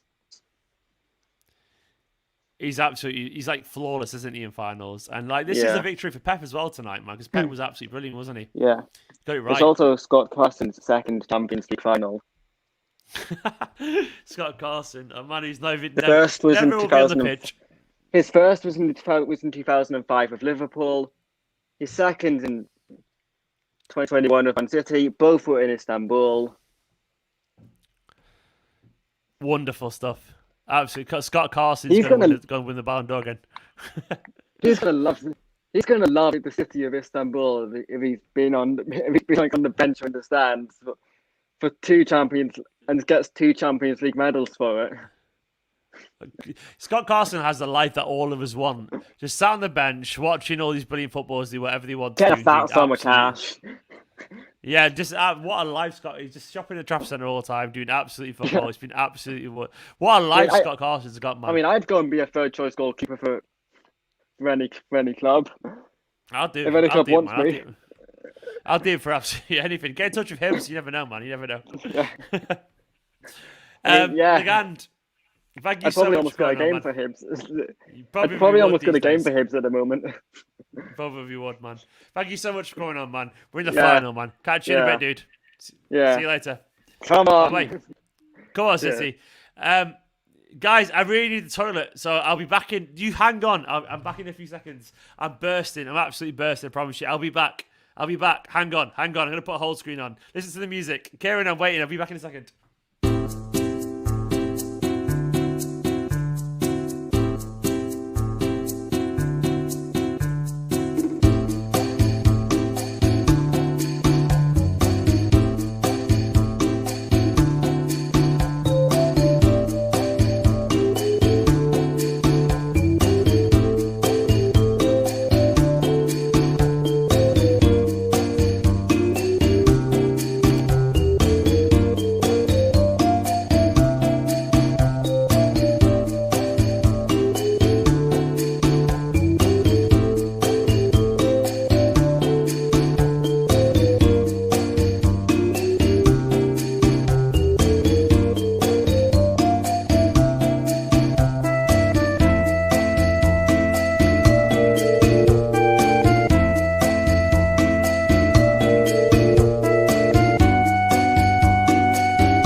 gone off. What's Nicola done? She's pulled it out by accident. Oh shit! No, Hello, guys. Nicola turned the camera off, pulled out by accident. I'm back. I should be back any second right now. The camera's gone off because chaos is reigning supreme. There we go. I was trying to be funny. I'm back, guys. Did you accidentally hit the camera by accident? There we go. Hello, I'm back. Sorry about that. I really need to run to the toilet. I was absolutely bursting. I think Nicola actually, I don't know if I knocked the camera out or Nicola did. I feel like probably Nicola did. Either way, she tried to take over, but fuck Nicola, I'm here right now. Hello, I'm back again. I apologise for that. I'm back. What's going on? Kieran, hello. Hello. Kieran, Manchester City are Champions League finalists. That's the news. I know, it's weird. How are you feeling, man? How are you tonight? What have you got on your shoulder? Football pitch.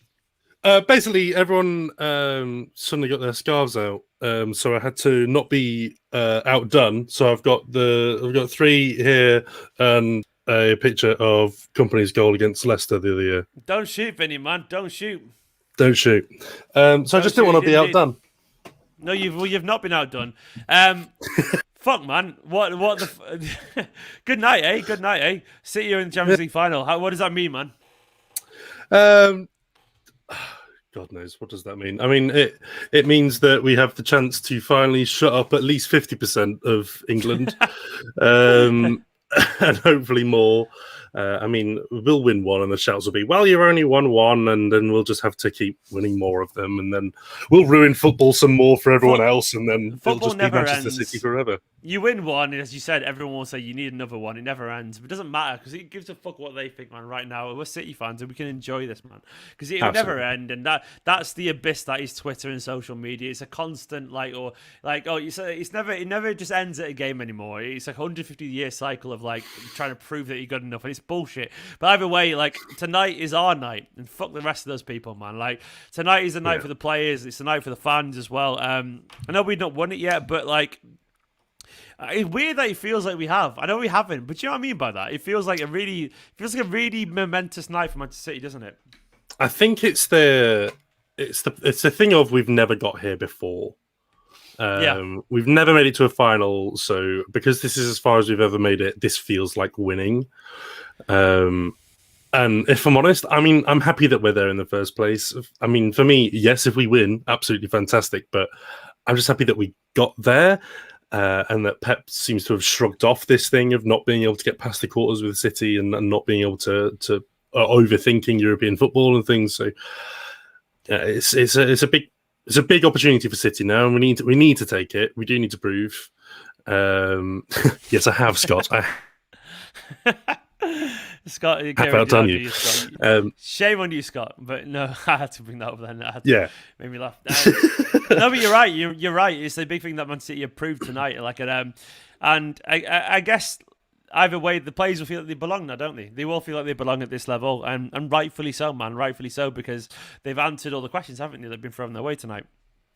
Absolutely, and I think most of all, the one that got me, I was on the edge of tears for a lot of the last bit of that game, just because it was quite so unbelievable, and just a brilliant way to do it, especially with PSG being so dirty towards the end of that game. Fuck 'em, man. Absolutely filthy.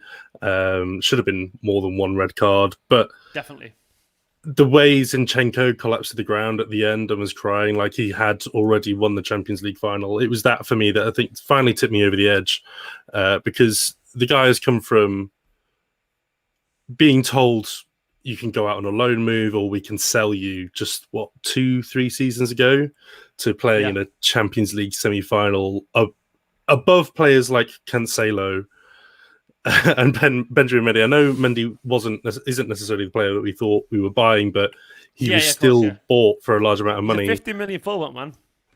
And he's still, I think Zinchenko is easily worth 40 to 50 now with the way he's been playing this season. But I don't want to sell him. Never. He's ingrained himself into City as much as Ruben Diaz has this year. Absolutely. So we don't have a left back problem anymore, do we? It feels that way for me. It feels that way because I mean, could you get a bigger performance than tonight? I mean, literally, Champions League semi-final, flawless. What more can you want, man? What more can you want? I mean, it's about consistency now, isn't it? It's about the consistency of Zinchenko. If he can, now that he's found this excellent form that he's been able to pull against PSG, and similarly when he's been playing in the league and things, if he can continue this level, if the form may drop, but if the level still seems to be around the same, then absolutely we've solved our left back problem.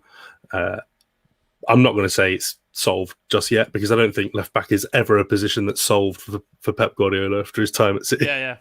It's just permanently going to be there forever. But it feels right now it's as good as it can be, really, I guess. And I think Zinchenko is a better footballer than he was a year ago. I think tonight will change him a lot as well, in a good way. And Cancelo's a great left back as well. And Mendy's not a bad backup, to be fair to him.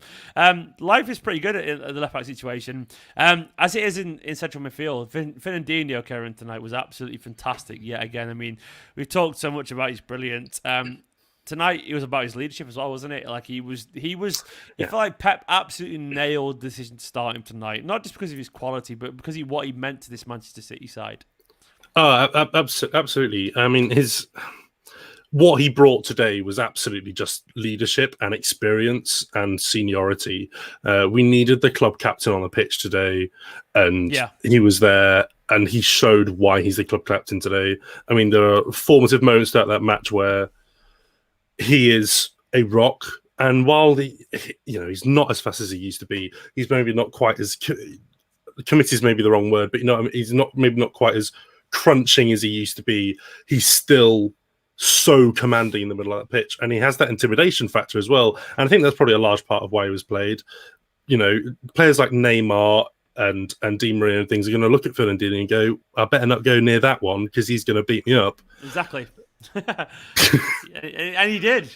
He got Di Maria sent off as well by apps.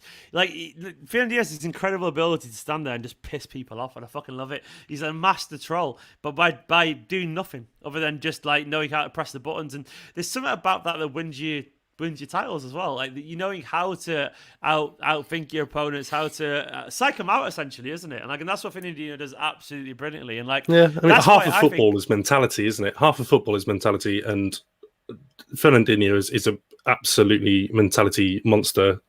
He knows how to break down someone else and how to build up everyone else around him.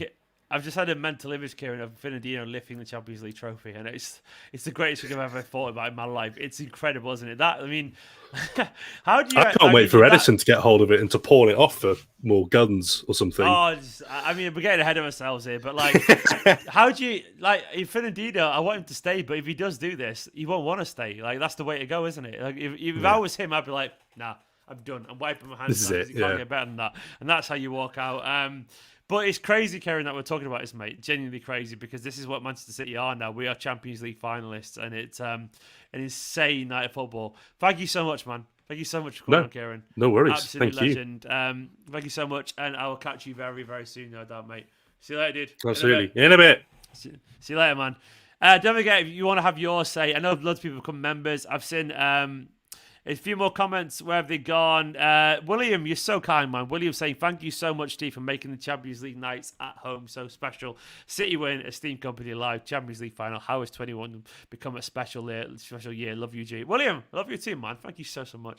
I don't know, man. I'm just waffling shit and you're all enjoying it. But William, thank you so much. And it's special because you're watching along as well. Thank you so much, mate. I really, really, genuinely appreciate it. I'm not just saying that.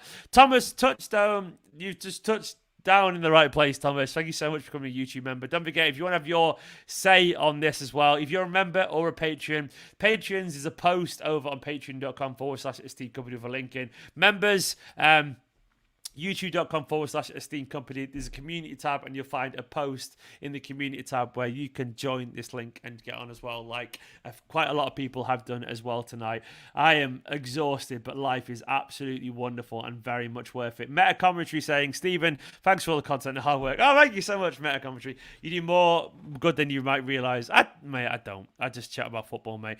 Also, Fernie deserves a 2-year Phil Golden Boy. Mahrez played incredibly defensively today. Love you, mate. I love you too, man. I wish I knew your actual first name.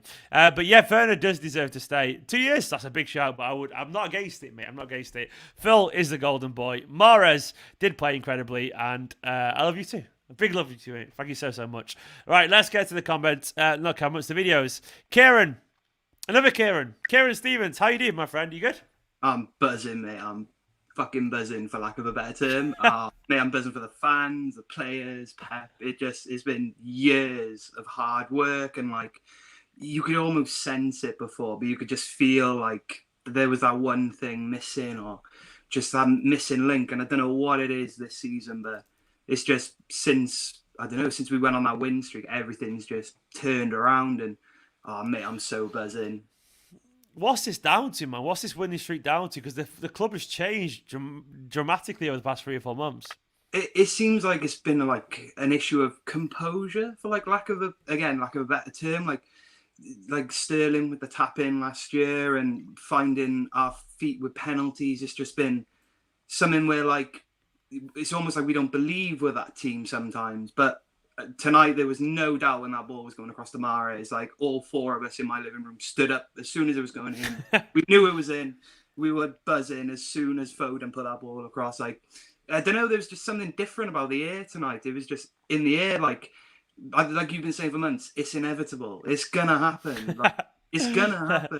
I'm so glad, by the way, Kieran, that's not blowing up in my face yet. It's gone pretty well. I keep saying that, but it's mainly just a meme for the live streams. But I'm like, maybe we are. Maybe I was right. I didn't. But to be honest, I meant that because obviously that doesn't mean we'll win every single game. But I meant it in the sense that we do get better and we do win most games. And like tonight, it kind of felt that way. And when we saw that celebration with the 3 players, Zinchenko, Diaz, Stones, that's when I was like, we won. And sometimes you see a moment that doesn't mean anything, but means everything at the same time. Like that was just a celebration from a block. But that moment, you know, these players aren't going to lose tonight. They don't want to lose tonight, don't you? And like, also, Johnny, as you said, 2 words, Ruben Diaz. Like, what difference has Ruben made, man? He's been absolutely monstrous, hasn't he? He's been ridiculous. And I got to be honest, I was one of those. I was watching your transfer videos every day going, oh, it's going to be Koundé and now it's going to be someone else. And when it was Diaz, I was like, that'll do. It's a centre-back. He's right-footed. That'll do. But honestly, the way he leads that line, like the way he looks across and the players look back at him and there's just that mutual respect. It's just been instantaneous. It's weird, isn't it? Like no other player seems to have had that sort of instant impact in a Man City team anyway. Like even De Bruyne took a few years to sort of get to where he was. It's just a bit weird that it was so instantaneous, but listen, I'm buzzing, mate. Like that's what it's for. He's ridiculous, Ruben, isn't he? I mean, he's definitely the best young centre-back in the world. And he's still a young centre-back because he's only 23 years old. And for centre-back, he's a baby in centre-back terms. But he's possibly the best. I can't say he's the most complete because I don't really know if that's even true. But he's definitely the most natural defender I've seen in a long time. Like the way that he seems to take pleasure in having a fucking ball smacked at his face, it's not really even normal. It's ridiculous. Like he seems to enjoy it, doesn't he? Like he's not even near his prime yet, and he's that good already. Like his legacy could be ridiculous. Go on. A ball to the face was like a can of spinach to Popeye, wasn't it? He just got up and in that mode. Then I loved it. He enjoyed it. He enjoyed it. He was like, I can't believe it. I was absolutely buzzed. I wanted to give a massive shout out as well, just because I haven't had anybody like sort of shout him out yet. Edison as well. We wouldn't have been 1-0 up without that ball. Like honestly, like I can't think of another player that sort of allows us to sort of do what we do best. And like, again, the composure thing of like just being able to ping the ball straight through 2 attackers running straight at you, just to have the composure to pass it straight to Rodri or Fernandinho. Man, it just brings our game to another level. And like you see keepers getting the odd assist every now and again when they fluke a ball through.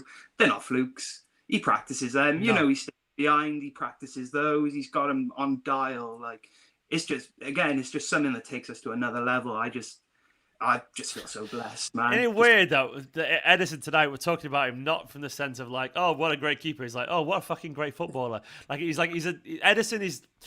There's no better keeper in the world for Manchester City than Edison. Like genuinely, he's phenomenal, isn't he? He's genuinely phenomenal. Phenomenal. By the way, I just want to say, William Tudor's watching. He thinks I missed his super chat. William, I didn't, mate. I big love to William, by the way. I shouted you out, mate. I give you a big chat before. You might have missed it because you're into stuff. But William, I see you comment away, William Tudor. But mate, thank you so much, William. I saw your super chat, and I'm going to bring it back up very brief for a second. I think I can't scroll back to it now, William, because it's too far gone. But I did bring it up, and you're an absolute legend, mate. Thank you so much. It was something like about how you enjoyed the videos, but thank you so much. No, that was not a super chat, but thank you so much, William. Anyway, sorry, Kieran, just wanted to get that in there. Mate, we're in the final. Who do you want in the final? Does it really fucking matter at this point? Are you asked? Is it a case of bring it on? You got the Lecoq Sportif. Is that an old Man City shirt you got on there? Is that V1? Yeah, I got them all. I got to, again, shout out to my dad. I wouldn't be supporting Man City if it wasn't a family thing. Like, it's the best and worst thing that's ever happened to me concurrently.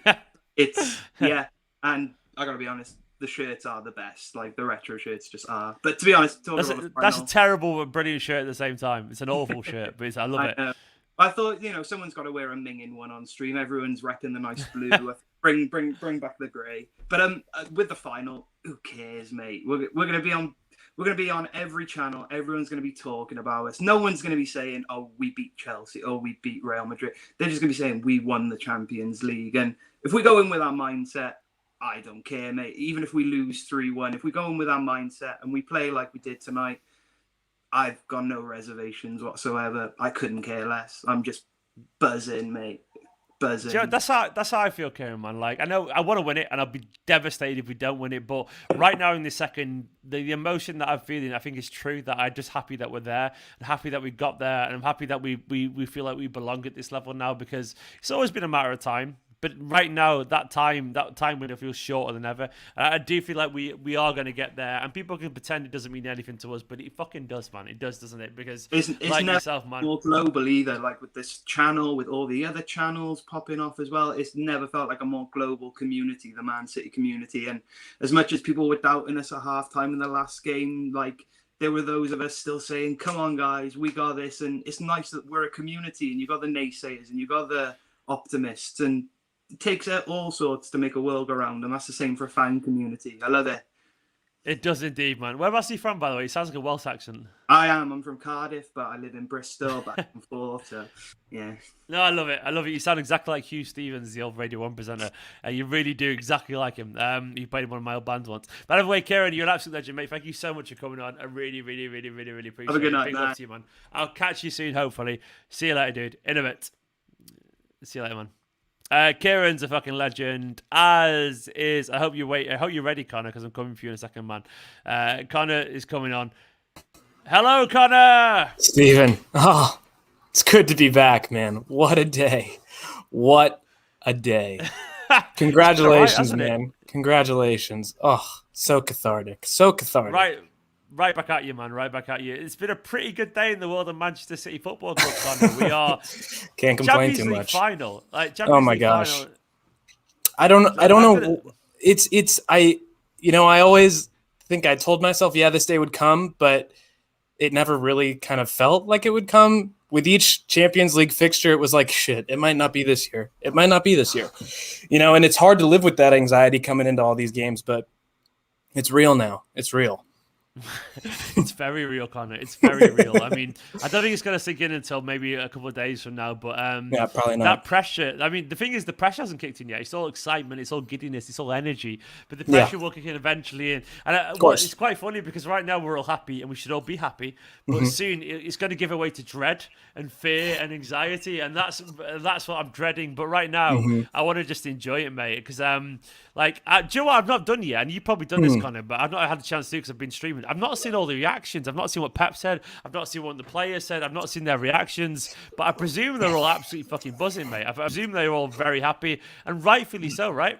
I saw Ruben Diaz and MAHREZ talk after the game. I saw their interviews, and they said pretty much what you would expect them to say, that like it was a team effort, and clearly it was.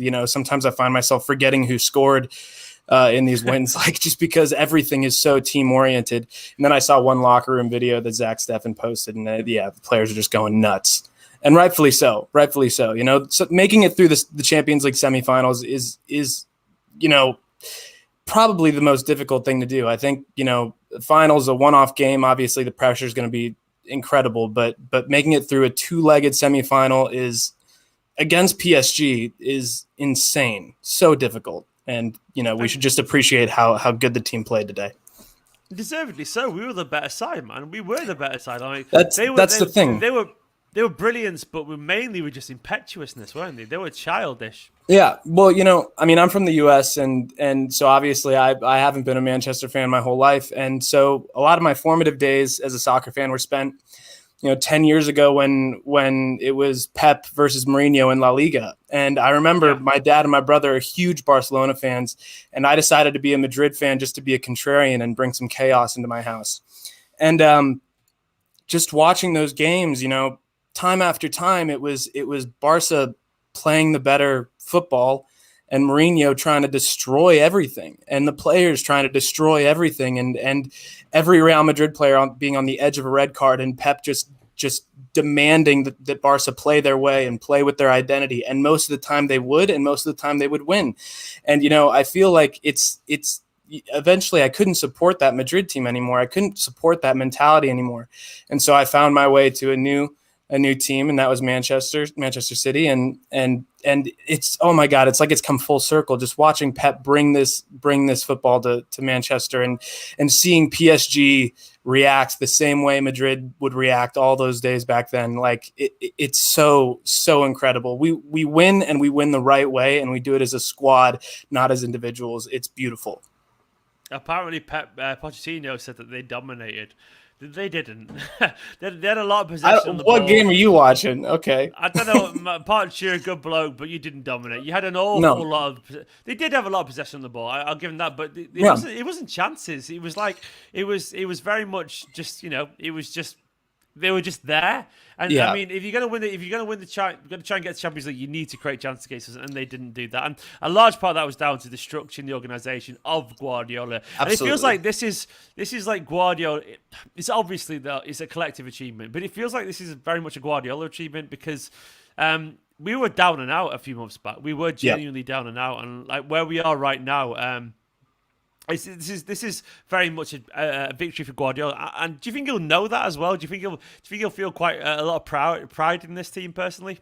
I think that everything about what Guardiola does is about philosophy and ideology. I think that for him, football is political and it's emotional and it's social, and so the way that he wins and the way that his teams play are representative of an ethos that he buys into.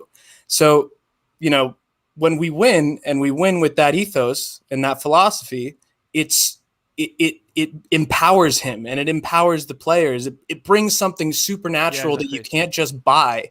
So, that's what makes Guardiola what he is. And that's what no other manager has been able to bring to their sides. And that's why we should be so thankful to have him because it is impossible to replicate. He's ridiculous, isn't he? He's absolutely ridiculous, Pep Guardiola. He's ridiculous. He's like saying it. He's like a Hollywood story. It's awesome. And you know what? Everybody's been saying they want Madrid in the final, and I completely agree. One, because I think Zidane will play us more straight up. I think that if we see Chelsea, Tuchel could field like Azpilicueta, Christensen, Silva, Rudiger, and Chilwell, and then like Conte and Jorginho, and they'll just sit back and then play Werner and Pulisic on the counter, and I don't want to watch that. And I can tell you right now that with everything coming as full circle as it is, it would be beautiful to watch Pep play against Real Madrid in the final, to watch Pep field his team against Real Madrid and go into that locker room knowing what Pep brings to this game and knowing the way he feels about it, the emotion that he'll bring into that locker room and just trying to galvanize everybody. No one's mentioned that so far, Connie, and you're right. And we've all looked at it from our perspective as City fans. Like maybe Real Madrid would be the better game for us, but for Guardiola, Real Madrid's the better game as well for Guardiola, man. Absolutely, like, that'll mean so much to him because he's a Catalan, man. He's literally he's Barcelona through and through, and that will therefore mean something to him. He's had those games against Mourinho. He's had those games against. He's had those games with Ramos, and he's still there, man. So like this will matter to him, man. It definitely will matter to him. Are we going to do it, Connor? Are we going to do it? I mean, you don't know the answer, of course, but what's your gut instinct? look, this is already a big achievement. This is already huge for the club and huge for us psychologically. You know, going into next year's Champions Leagues in years to come, it's huge to make a final. Obviously, I think that whether it's Chelsea or Madrid, we're the better team. We have the better players and we have the better ideas. We also, like today, I think the thing that everybody noticed is like, holy shit, these players are playing for each other. You know, it's Zinchenko falling to his knees and Diaz hugging Stones. Like, everybody is just so in it together. And as long as we bring that mentality into the final, we have to be the favorites. And that's what does it. And that's mad because I think you're right. I think we are the favourites, and it's weird to say that we are the favourites of the Champions League, and we've got further than we ever have done, Connor. And I absolutely love you, mate. Connor, you're a legend. Thank you so much. You as well, man. Man. Yep, absolutely take it easy. Appreciated it. Catch you in a bit, dude. Thank you so much. Peace. See you later, Connor. I'm coming to Tenzin now. Tenzin, I hope you're ready, mate. I hope you can hear me. Tenzin, hello, are you there? Can you hear me? I can indeed hear you, man. Fantastic. How are you doing, my friend? You good? I am doing fantastic, and congratulations on the channel growing so well. I've watched you since the Blue Moon times, and yeah, must have been scary to make it full time, but you made it, so I'm very happy. It's not scary when I've got people like yourself, mate. Genuinely, like, and I mean that. And I know it sounds empty, but I genuinely mean it. Obviously, we don't know each other like personally one to one, but it's crazy that I'm sat here chatting away, doing this what I do right now because people like you've been watching me since Blue Horizon, and it's crazy. Tenzin, you're a legend, mate. Thank you so much. But more than us, mate. More than us. City are pretty good. City are pretty good, aren't they? They're pretty good at football, Tenzin. We are in the Champions League final, man. I'm going to say it. Pep Guardiola is the best manager of all time. And say it louder for the people in the back, man. Say it louder. Pep Guardiola is the greatest manager of all time. And if you remember before Pep, if you remember the Spanish team, they had technical players, but they were the underachievers. They always underachieved. They will always get out in like quarters and the semis and stuff. But then he raised the technical level of the entire Spanish league, and then Spain won everything. Then comes Germany. Do you remember the times where Germany were hard to beat team? They were physical team, hard to beat, like 1-0 from the corner kind of a team. Your Kloses, your Behovs, your Kahns. Yep. And then Pep goes to Germany. Germany becomes a technical team. Can you imagine that? Germany playing technical football. And now comes England. And I can guarantee you that a player like 135-pounder, 20-year-old Phil Foden, someone like Jack Grealish, someone like Mason Mount, they don't become them if the teams are not playing them. If Jose Mourinho was still king of England, the perfect player would be someone like Michael Essien. Super strong, can go front and back, but the technical players are not even going to get a game. And that is why if you look at the teams like the Burnleys, your Aston Villas, they're all playing out of the back. Not just out of the back, but literally like the keeper, there will be 3 players charging on the keeper, and the keeper will just play a 10-yard ball. That does not happen without Pep Guardiola's presence. Pep Guardiola has taught the footballing world that a keeper lumping the ball long is an inaccuracy. Tenzin, I love it. Sometimes work. Yeah, go ahead. No, carry on. I'm loving the monologue, man. I love it. It's pure Pep propaganda, and I love it. It is 100% absolutely true.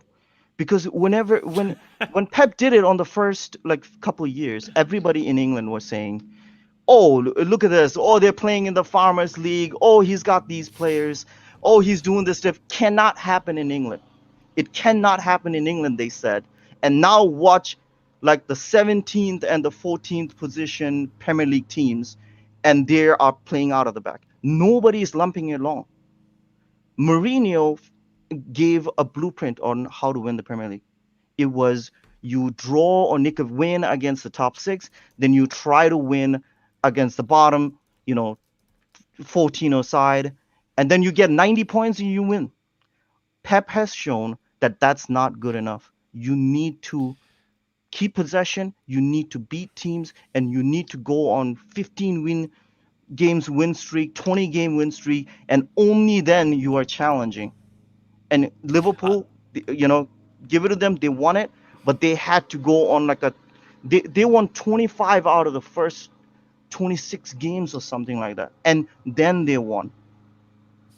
I love it, man. I love it, and you're absolutely spot on, man. Like, honestly, Tenzin, like, I love that everyone's just buzzing you. Like, you rightfully went to the Pep propaganda because he has changed English football, and like the fact that he got to 100 points, the first ever club to do that in the Premier League era as well. Like, I mean, obviously, the football that we played, the way that it's influenced since his Spanish team, since the way that it influenced youth football in England. People like Phil Foden don't exist without Guardiola, and I mean that honestly. I mean the way that football's changed in this league, and the way that you see people like Zinchenko develop the way that they do. And the way at Manchester City, someone said to me earlier on Twitter, Mancini taught Manchester City fans that we could compete with the best. Guardiola taught us that we could better the best, that we could beat all of them, and we could be the best. And that's what we are, man. Like, I believe that you probably believe as well, Tenzin, that we can do it everywhere. Like, Guardiola could do it everywhere. Like, you go to any club in the world, and he could make this happen because he's that good a coach, isn't he? He's absolutely fantastic.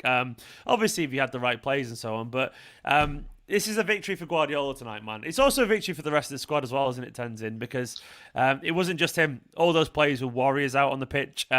Who stood out for you tonight, mate, on the pitch? Oh, so absolutely, the players were absolutely fantastic. I think there's one player, obviously Diaz.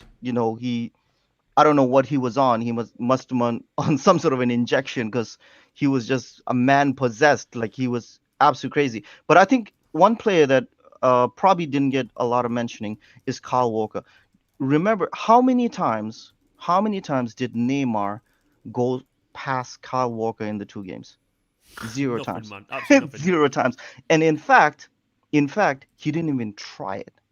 And one thing that Neymar likes less than losing is getting embarrassed.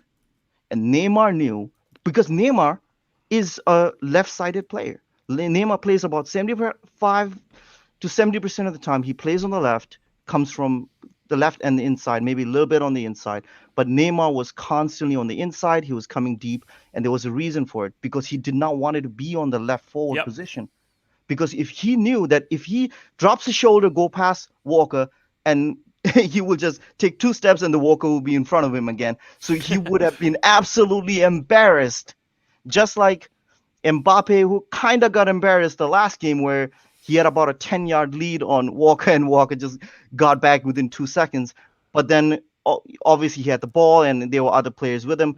But if Neymar and Kyle Walker would have taken a race around the track, Walker would lap him.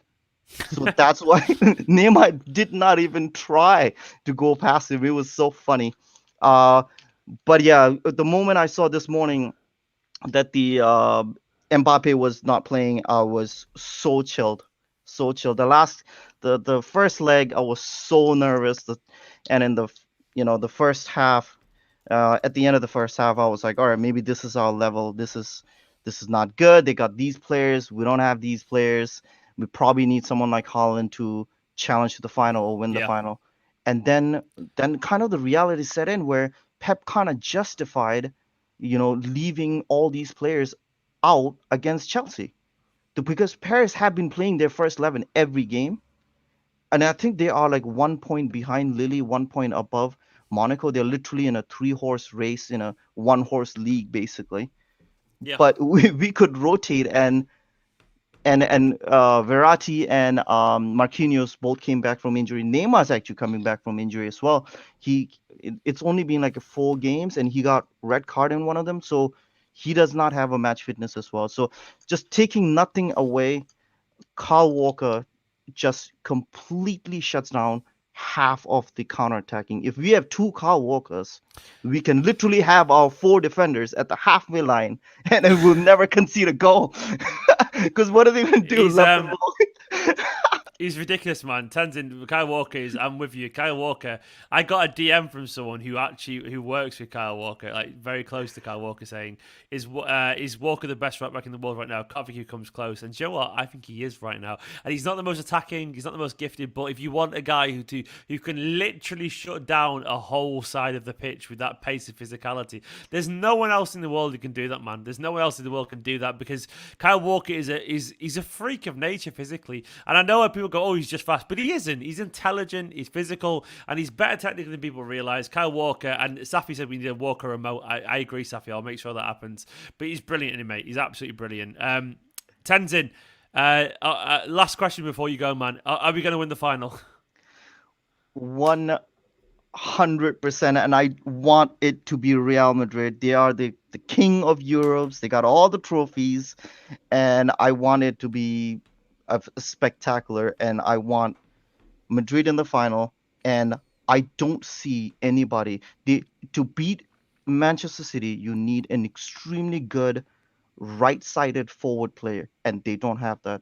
If we were against Messi would have a chance because he would be against Zinchenko, who is very good, but Messi can go past Zinchenko. If you have a left-sided forward player who's really good, you have no chance against Walker. And exactly. Real Madrid don't have. Real Madrid got Benzema, okay, but we got Diaz, and it's going to be awesome, and we are going to win. I love it, mate. If anyone can shut down Vinicius Jr., it's Kyle Walker. That's the thing I will say, because he's good against Liverpool, but Vinicius, Kyle Walker now, man. Tenzin, thank you so much for coming on, man. I really, awesome. really Thank you appreciate so it. much for Fucking having legend. me on. I love the commitment to Guardiola propaganda. I absolutely love it, mate. Catch you in a bit, dude. See you later, man. See you later. In a bit. Bye-bye. Thank you so much to Tenzin, fucking legend. I love the energy. A few more people to get through before we end the night. I'm going to go to Siler now. Siler, thank you for waiting. Absolutely, mate, it's been a while, but it's worth it. 2 hours into this stream. I've sobered up. That's how long it's been, literally sobered up. But how you doing, man? Are you good? Are you well? Yeah, good. It has been a while. I was backstage driving home from the pub. That's how long it's been. And I finally made it home. So many people, man. I get try to give everyone a say, but it's like either way, we're here now. We're here now. Yeah. Thank you for letting us all have a say. No, always, man. It's the very least I can do. It's 12:30. It's not too late. It's all right. We're all good. And as I said, I've sobered up now, so I've gone through pretty much all that of water, so I'm good now. Okay. So nice. What's that? What are you drinking? A little Modelo.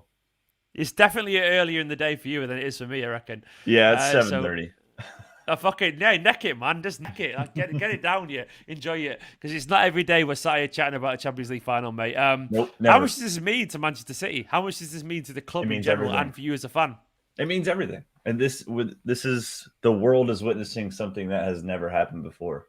I mean, and today, last week, not last week, when we faced Dortmund, when we were going into Dortmund, I don't remember. Anyways, I don't fucking remember. I can't remember. Anyways, just shit. How I felt going into a second leg of one of these Champions League games, and I said I was nervous. And today I was not nervous. And City fans, we're always nervous. This year is different. This team is fucking different. The mentality it's unreal. It's scary. Whoever we face in the final, they better be fucking scared, because we are good, and all of our players know we're good, and we know we deserve to win this shit. It's amazing. A couple people mentioned the post-match interviews, and MAHREZ went first, and he was happy with smiles, saying this and that. Awesome. And then Ruben steps up, and this is the first time I ever watched Ruben get interviewed well since he got signed by us. Yeah. And during that interview, when he got signed, he was so serious, and I'm like, I'm not sure if I'm feeling this guy. I guess it seems kind of like a front almost. And no, I was wrong. That's just who he is. And during the interview today, especially after MAHREZ, who was really joyful about the result, Ruben comes up and he's just stone faced. And I had chills. I had chills listening to him. I was like, this guy is a killer. He doesn't care. This man just wants to win, and he knows there's one more game. And I'm so thankful that man is on our team. He's ridiculous, isn't he? I mean, I can't wait to watch these. That's the one thing I missed out from doing all these live streams is catching the match reaction. I saw a little bit on the pitch afterwards, and this is my thing. Is like when I finish this, I'll go watch all those highlights. But like, I want to see the reaction, man. I want to. Safi's as well said, "Where did you watch the Ruben interview?" I've not seen that either. Like, where was it on? Was it just on? It was on Paramount Plus in the US. It's the streaming service the Champions League's on. It's trash. I'm sure CBS Sports will have it on their YouTube. Maybe CBS, yeah. Maybe CBS Sports will have it on their YouTube in post-match interviews. Is he the difference, Diaz? Because he is cold-blooded, as Johnny said as well. Like he's almost like I did a Twitter thread where I was like, maybe the fact that he's a captain that gets it. You know, he's like a young captain as opposed to Company, which is an old captain. Like he's mates with Stones, he's mates with Zinchenko. He's like, is he what we needed in this team, man? Did we needed that connection with this younger side? Is he the catalyst? I think so, but. Maybe not in the sense that like his leadership. I think he has leadership. Of course, he has leadership. But I think someone said it last week as well. This feels like a totally different team, like all than last year. Like, yeah, a lot of the players are the same, but you can just see it on the pitch. They act like a different team. The skill's still there, but the mentality and personality is night and day. And I'm so like. The confidence they show on the pitch puts confidence in City fans, which is unheard of. It's unheard of. I mean, it makes me feel big. You know, it makes me feel massive. Yes. Like that's the thing. He does, doesn't he? Yeah. Even today, like I said, going into the game, I wasn't nervous. I was pretty calm. It's the first time I've been calm in a Champions League game for a long time. But we went up 2-0, and like I said, I was at the pub with the Orlando Supporters Club actually. And I'm saying to them, I'm like, I'm still nervous. Like if they score 3 in the last 20 minutes, they win. It wasn't gonna happen, but I was like, it could happen, and then it's done. It's done. But no, it's not fucking done. We got a game on May 29th that we're gonna fucking win. It doesn't matter who we play against. It doesn't matter. It just doesn't matter. And that feels like ages away now. How many weeks away is it? It's like 24 days away, 3.5 weeks away, that game now. And like, it's weird now because we're in we get to celebrate winning the Premier League as well between now and then, which is wonderful. That's definitely going to happen. And then essentially we've got probably likely 2 weeks of just nothingness. It's just going to be a build up, man. Like it's nice. It's fucking nice. It's nice. I mean, like over in the UK as well, I'm not sure if you saw my live streams, like it's been illegal for more than 2 households to meet up indoors. And it's just the way it's been over here. And there's going to be no moral issues. So like the idea that from the 15th of May onwards, like we're all allowed to. I know I do very That's awesome. The rules and all I'm so excited for you. It's great. Like it's great. It's like I love the fact that it is 3.5 weeks from now. I love the fact that it is that far away. Yes. I love that all the players can be fit and we can play maybe some of the academy players, you know, or whatever if we win the league and stuff like that. And Pep won't do that, by the way. He'll just play strong teams. I guarantee you. He'll keep everyone sharp and on it and stuff like that. But on our opposition side, those 2 teams are fighting for something in the league still. Like Real Madrid can win their league. They're still in it, and they're going to try their hardest to win the league. You said it, I think, last year, 2 years ago. You said, what's the point of the Champions League if you didn't win your own league? And we're going to win our own league, which is awesome. But those other, Chelsea are playing for Champions League qualification. I mean, they can't bank on winning a final just to qualify for the next year. Yeah. But Real Madrid, they're going to be thinking, like, we still got to win the league. They're not just going to slag it off. Like, this isn't going to happen. Like, that is a huge advantage for us. A huge advantage for us. Like, Mbappe probably didn't play today. I'm not saying he didn't start today, but he probably didn't come on today because they need to win the league too. Like, that, it's just more important than the Champions League. It really is.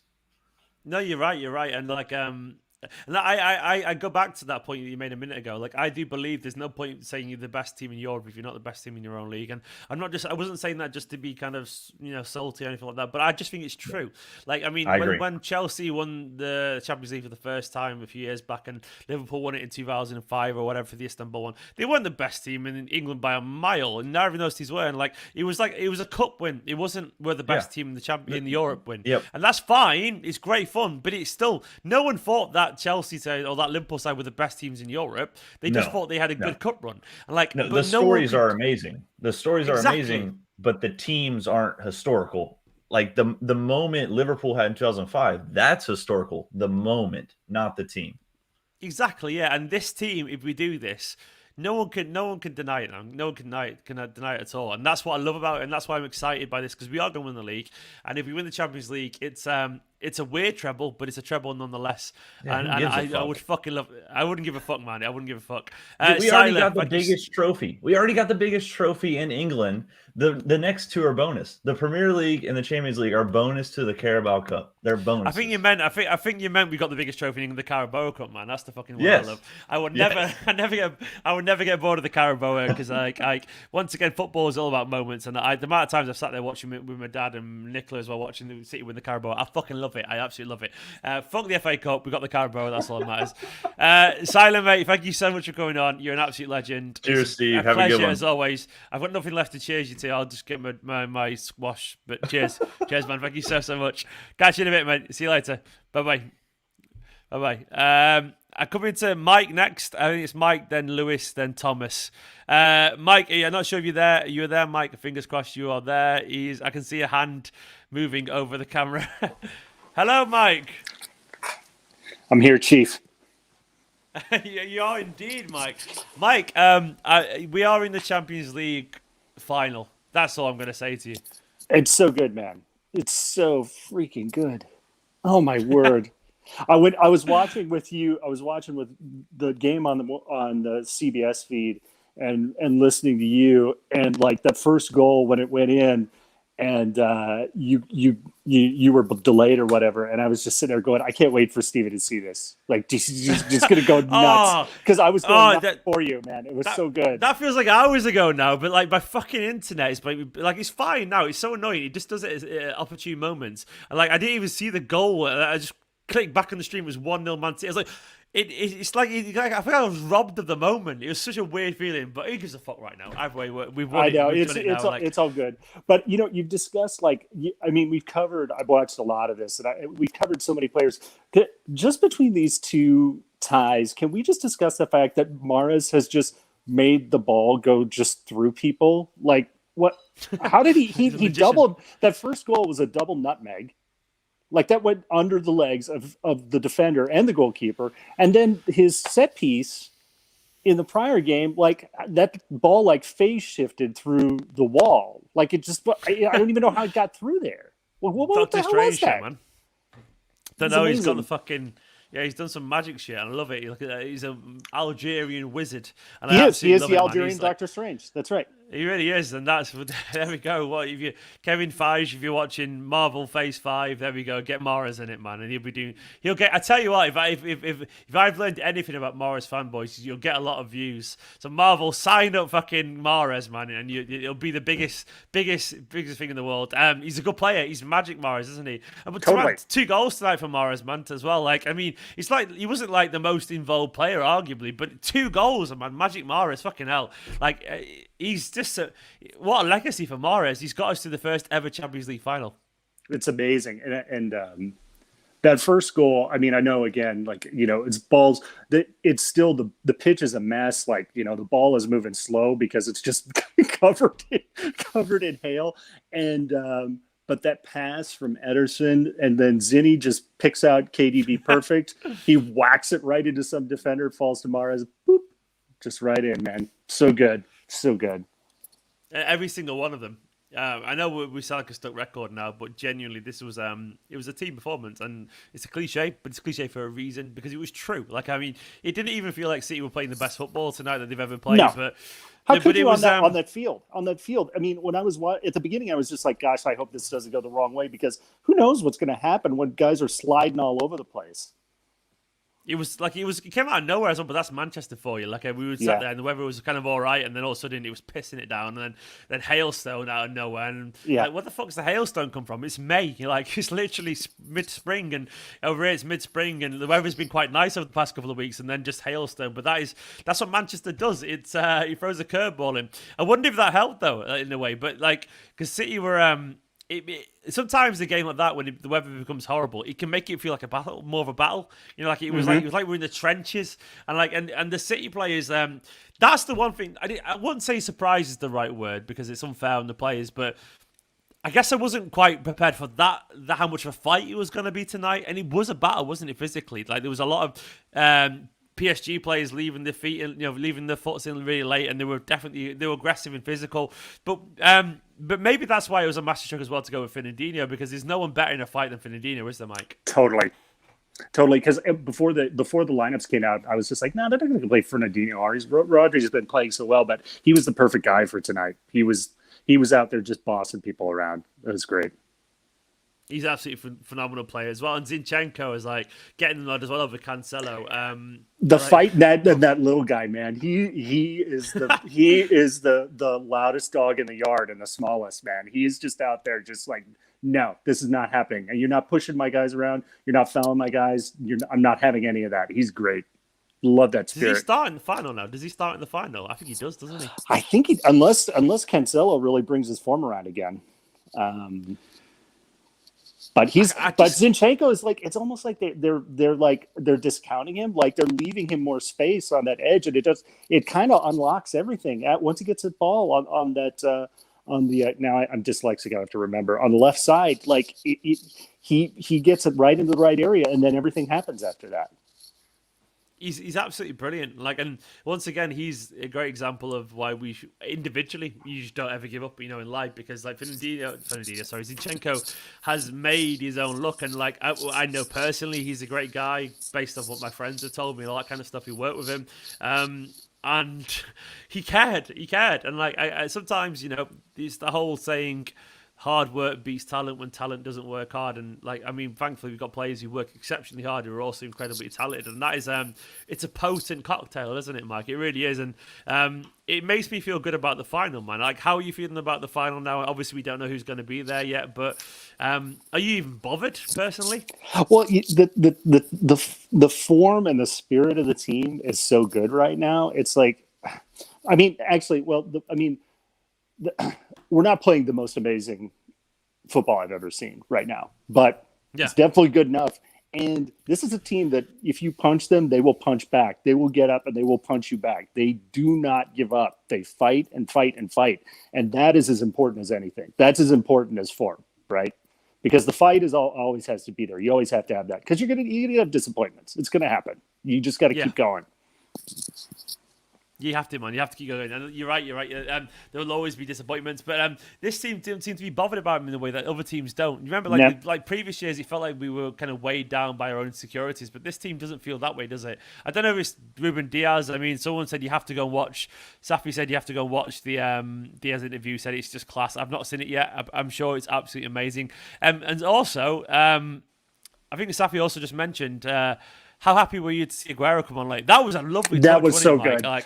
Oh, that was so great. Just watching him come on and just, and the second he came on, it's not like he had a lot to do at the end, but he was just running around, just dogging the ball like he always does. And it's just like, man, that just looks so good. That just looks perfect out there. Seeing him getting his run in for this Champions League, this last bit of work he's going to get to do for us. I can't believe he's leaving. I don't even want to think about it too much, but seeing him out there again was really, really good.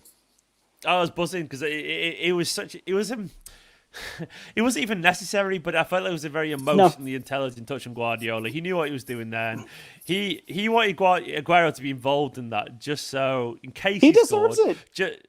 He deserves it. It's simple as that. You're right, and he knew he did that just so that if we do win the whole thing, he can turn around. Because when we won the Carabao, Aguero was still like, "Yay!" It looked like he's someone he didn't really feel like he belonged there, and he wanted Aguero to be involved just so that if we do win it, Aguero could be like, "Yes, I'm involved." And it was tactical in the way, it was just emotionally tactical. And I love that. I love the fact that he was just like looking at the players like, "We've won this now. I can bring in Aguero," and who knows, man? Maybe Aguero's got a small part to play in that final, but he deserved it because he's quality, and that felt like a substitution for us as fans, as much as it was for Aguero last night.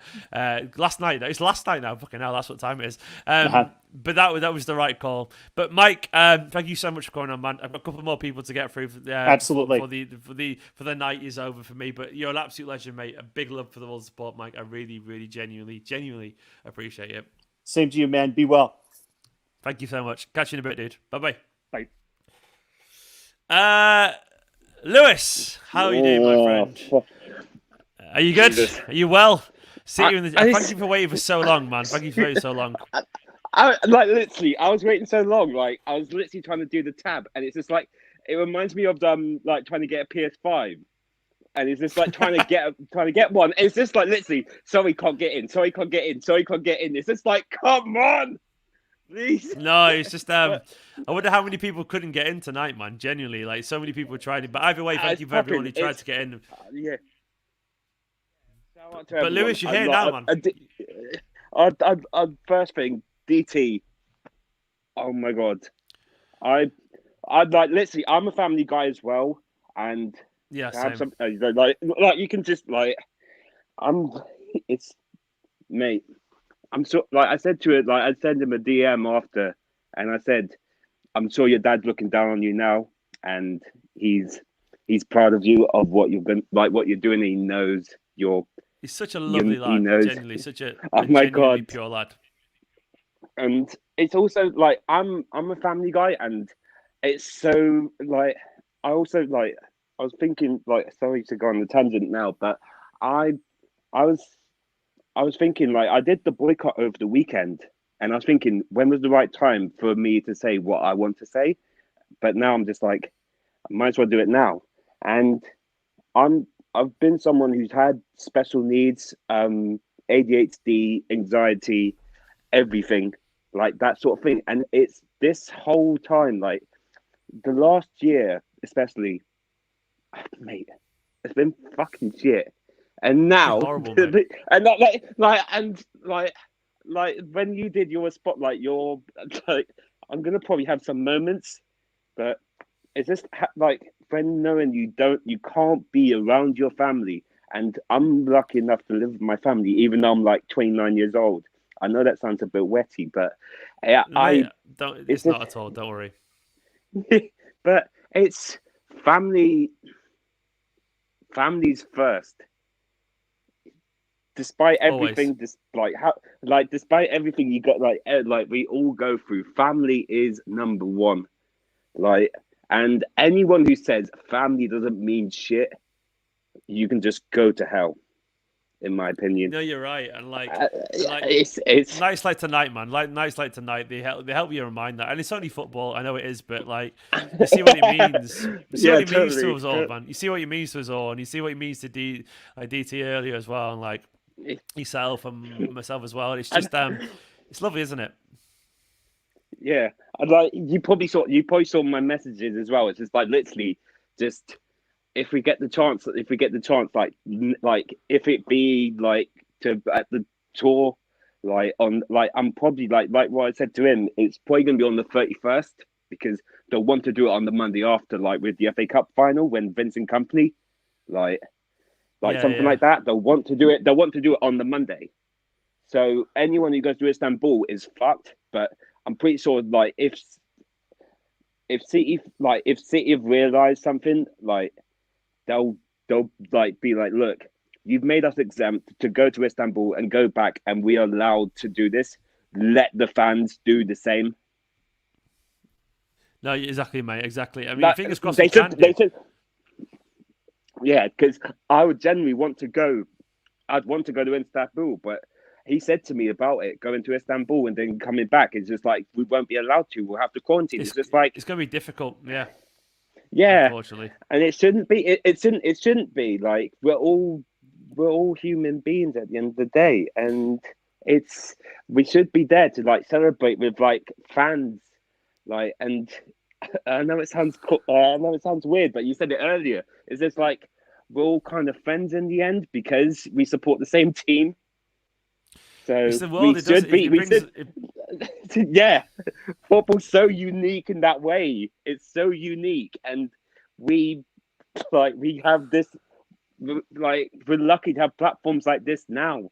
Like when I was born, like I was just thinking about playing football with my mates down the corner in the block, and it's just like now it's just like talking to like City fans. It's just like what the fuck, like It's even it's though a I'm small still... world, but it's a beautiful little thing at the same time, man. It genuinely is. I hope I kind of personally hope they move the venue to somewhere else, so like it becomes a little bit better for everyone to get. And I understand there's a pandemic going on. I understand those concerns. I hope somewhere there's a little bit safer they can find us, because if Istanbul is under lockdown, which it is, and it's a mess over in Turkey at the moment in terms of there's a lot of people struggling. So I understand that. I just hope they move it somewhere because safety does come first. I understand that. But either way, man, even Louis, even if we don't get to watch it that way, they'll be there, man. We get to watch it together online, and that's that's better than fucking nothing, and it's better than nothing, mate. Definitely. It's just such a good thing to just to watch. It's just beautiful at the end of the day.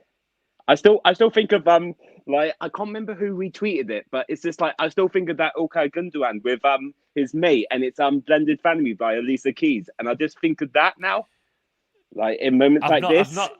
I've not seen that. I've not seen it, unfortunately. I don't it's from it's Alicia Keys retweeted it was back in 2016, and it's definitely when Gundogan got his ACL injury, but it's just so it's brilliant. I love it. He just sings it, and it's just mate. So what do you think about our chances in the final now? Are you optimistic? I wait and see on who we put well, it's actually today now because it's after midnight, so yeah. I don't whoever we play. It'll just be great being in the final after especially for all the fans, players in the past, first player that comes to mind, because I'm such an enthusiastic person, is Nicky Weaver. Just been doing the whole legend, man. One of my heroes, mate. Fucking legend, genuinely. I was born and raised in London, and I remember fans being there, fans walking around London and just seeing it, and I was just fucking hell, this is insane. And then just watching it on the telly, and it's just seeing Nicky Weaver just go dun. It's just my hero as a kid, genuinely my hero, Nicky Weaver. I was I had all the goal. I was a goalkeeper as a kid, and he was my hero, genuinely actual hero, and he was brilliant, man. Like this team, we come a long way since then, mate. We come a long way since then. Oh my God. It's absolutely unreal. Who do you want in the final, mate? Who do you want in the final? Real Madrid, and it's not for the narratives that people think. I think I'm sounding like A-Sign now, which is weird. I don't like being like that, but it's because of the narratives that'll go along with it. Because we're the new guard now, and they're the old guard. Yeah. Thing. And the whole narrative with Florentino Perez, with the shit, the absolute what he did to try and get the Super League. People saying European Super League. It was called the Super League because I hate to bring it up, but he did it because they made it a Super League because they would bring other teams around the world, not just teams in Europe. So Inter Miami, they become too sexual for America. You come in, teams in wherever. So I just love to see it because they knew that we would Florentino Perez probably thought, shit, City and PSG are probably gonna get their way into being at the top.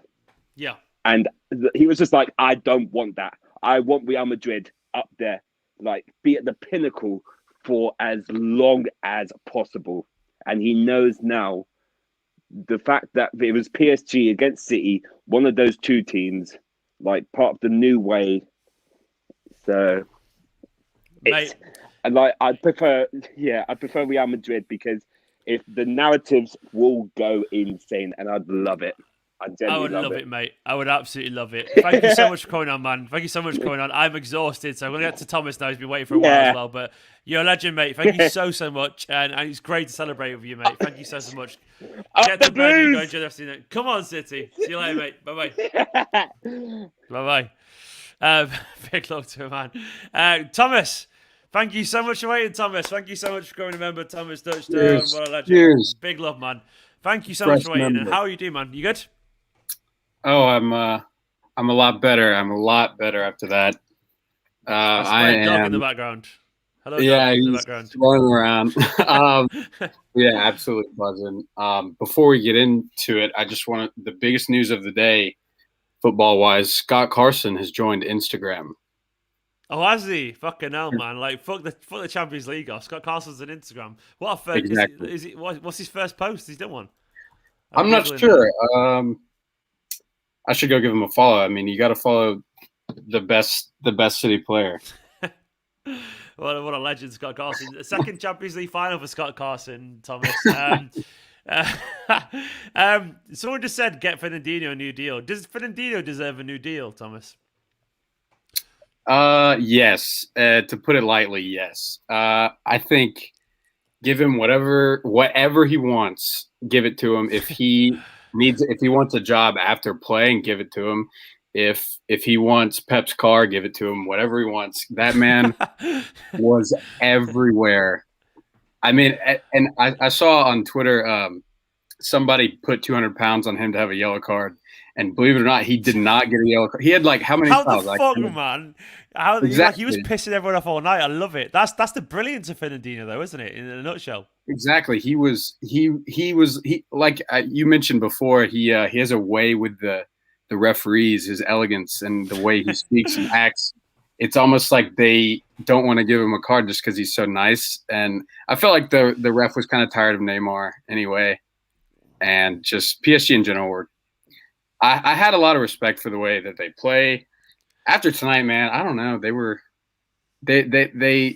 I just lost a lot of respect for the way they played today, honestly. Oh, they were awful. By the way, I do love the idea of Fernandinho literally going, I want Pep's car. Like, no, genuinely, I want his car. Like, is that all right, Pep? Like, well, I just love the idea. I wish that would happen. He deserves it. I agree as well, by the way, that they were embarrassing, man. Like, they were genuinely embarrassing PSG tonight. Like, actually, like, they lost their heads, and it was so childish. Like, the contrast between Manchester. I understand the frustration of losing, but I said during the watch long, they just wanted to take down people with them, man. That's all they wanted to do, didn't they? They chose violence, and I'm not even exaggerating. They literally did just want. There was I can't remember who made the challenge now, but there's one challenge on.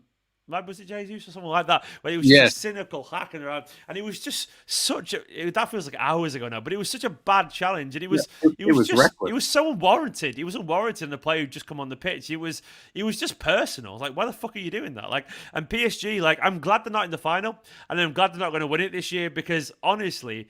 As John Wallace just put PSGBH, like grievous. I'm not sure if you know what GBH is over there in America, but it's grievous bodily harm. It's an offence over in the UK, and but genuinely, they were aggressive. They were absolutely aggressive, and like it was unnecessary, wasn't it? Yeah, it was Kimpembe, and his foot was so high, he came all the way through. It looked. I mean, I never want to think that anyone was trying to hurt anyone, but. I was genuinely scared that we would be missing a player the last 15, 20 minutes of them. I was worried about him. And as well, Pochettino after the match saying that they controlled the game. I also had a lot of respect for him and what he did at Spurs with like the little funds and support he had from the board. And I was really rooting for him at PSG, but just the way that he handled the post-match and everything, it's a bad look for PSG right now. Yeah, massively, man. What I will say is, fuck PSG right now because we're in the Champions League final and we don't really need them anymore. What does this mean for Manchester City? What does it mean for you, man, as a Man City fan? Like, did the success of this season depend on tonight for you, or were you already happy with what we've already done so far? I think it might have been Asan. Also, love the Asan videos. Those are. Asan's a legend, man. He's an absolute legend. But I think he might have said it. I wanted a domestic trophy. Obviously, you had to get your Carabao Cup fix. I wanted that trophy and then the league, and then I wanted to get that monkey off our back of the quarterfinal of the Champions League. So anything now is bonus to me. Obviously, if we lose in the final, it's going to hurt. But I know that we didn't lose. If we lose, it won't be because of some silly mistakes or some bizarre coaching decisions. It'll be because the better team won on that day, which is fair enough. You know, I agree. This feels like a bonus, which is why it feels kind of liberating, doesn't it? Because, like, I mean, if we win, great, incredible, amazing. If we lose, like, well, it's not too bad, you know. I'll be devastated. Of course I will. It fucking hurt. And I'm sure there'll be an inquest and everyone will be like, Pep's a fraud and all that shit, which is obviously nonsense. But I guess the point is, like, we've already won a couple of trophies already. So this season is a success already by default, which is kind of liberating, isn't it? Because there's a chance for the other teams that it isn't a success, and this game means an awful lot. And I guess we can go into it with loads of expectation and none at the same time. And I like the value of that and what it can mean to us. I mean, by the way, I like this comment here. Someone says, JS says that Foden has Ballon d'Or potential. He does. I think he does, man. I think that's an exaggeration. Were you impressed by Foden tonight? I was. It was a bit of a quieter game because it's getting to the point where people are starting to take notice of Phil Foden. So they're trying to mark him out of the game, essentially. That he's getting into these positions and you notice players follow him around, which you can't say for many 20-year-olds in Europe. But even when he's quiet, he's like kind of like De Bruyne. He can pull anything out of his pocket and just brilliance can come out of nowhere. He is. And I will say, back to being a bonus, I was shitting it the whole game, both legs. I was so nervous. There's something about the Champions League, I guess because we've never won it, that it just makes me so nervous. And I think, besides what this means for City, I think this proves how good Pep is, back to what others were saying. Because obviously you have the main plot of just managing a team, but all these subplots of Zinchenko as a left back, and I think he's been, behind Shaw, the best left back in the Premier League. And like the emergence of Foden being one of the best youngsters in the league, and then not playing with a out-and-out striker, teaching a 23-year-old Ruben Diaz, who I still can't wrap my head around that, is the best defender right now in the world. It just shows that Pep's brilliance. And comparing to other managers around the world, like Poch, like I like Poch, I respect him, but how much money does PSG spend, and they might not even win the French league? It's levels, as kids would say, man. Like Pep Guardiola, like Poch is a great manager, you know, Klopp's a great manager. But for me, if you're a super club, and Man City these days are a super club, and we're very lucky to be there. There's no one better at managing a collective of talent to this level, in my personal opinion. And I know, of course, he's not got to Champions League final for an awful long time, and I know he needs to win it without Messi. But I wouldn't change him for anyone in the world, Thomas. Like I think he's absolutely fantastic, and I think like the football we play, the attitude of the players, the squad that he builds, they all buy into it, don't they, man? They all buy into it. And that's the big thing for me. Tonight, every single player bought into it, and it was absolutely special to watch. Thomas, mate, I'm exhausted. It's 1:05 in the morning over in the UK, and like I know you guys are always up to whatever hour in the morning, but I got drunk and I've sobered up during this, and I think I've got my hangover now already. I'd be in bed. Yeah, I'm going to bed, man. I think Nico's fallen asleep over there. Oh, no, she's still awake. That's crazy. I didn't expect her to be awake. But either way, Thomas, thank you so much for coming on, man. I really, really appreciate it. And guys, thank you to all you been watching this. There's been so many people on the live streams. I can't even begin to imagine how many been in the last 2.5 hours. For now, though, City in the Champions League quarterfinal. It's as good as it gets. Enjoy it. Oh, there's a last minute fucking super chat. Elliot Wave review saying, from an Algerian fan, your boy's wonderful. Keep up the good work, bros. We're taking the cut for sure. Elliot Wave review. I don't know what your channel's about. I'm fascinated by that. I'm curious who Elliot Wave is and what you're reviewing. But thank you so much from the Algerian Blues there. Absolutely appreciate it, mate. Riyad, you're a fucking legend. That's what I will say. Riyad, you got us to a final. And Riyad, you did literally do that. So thank you so much, Riyad Mahrez. Thomas, thank you for hanging around during the outro as well. Guys, big love to every single one of you. You're all absolute stars. Like, comment, subscribe. See you in the Champions League final. It's absolutely wonderful. I love you all. That's in a bit. Bye-bye. Bye-bye. See you later.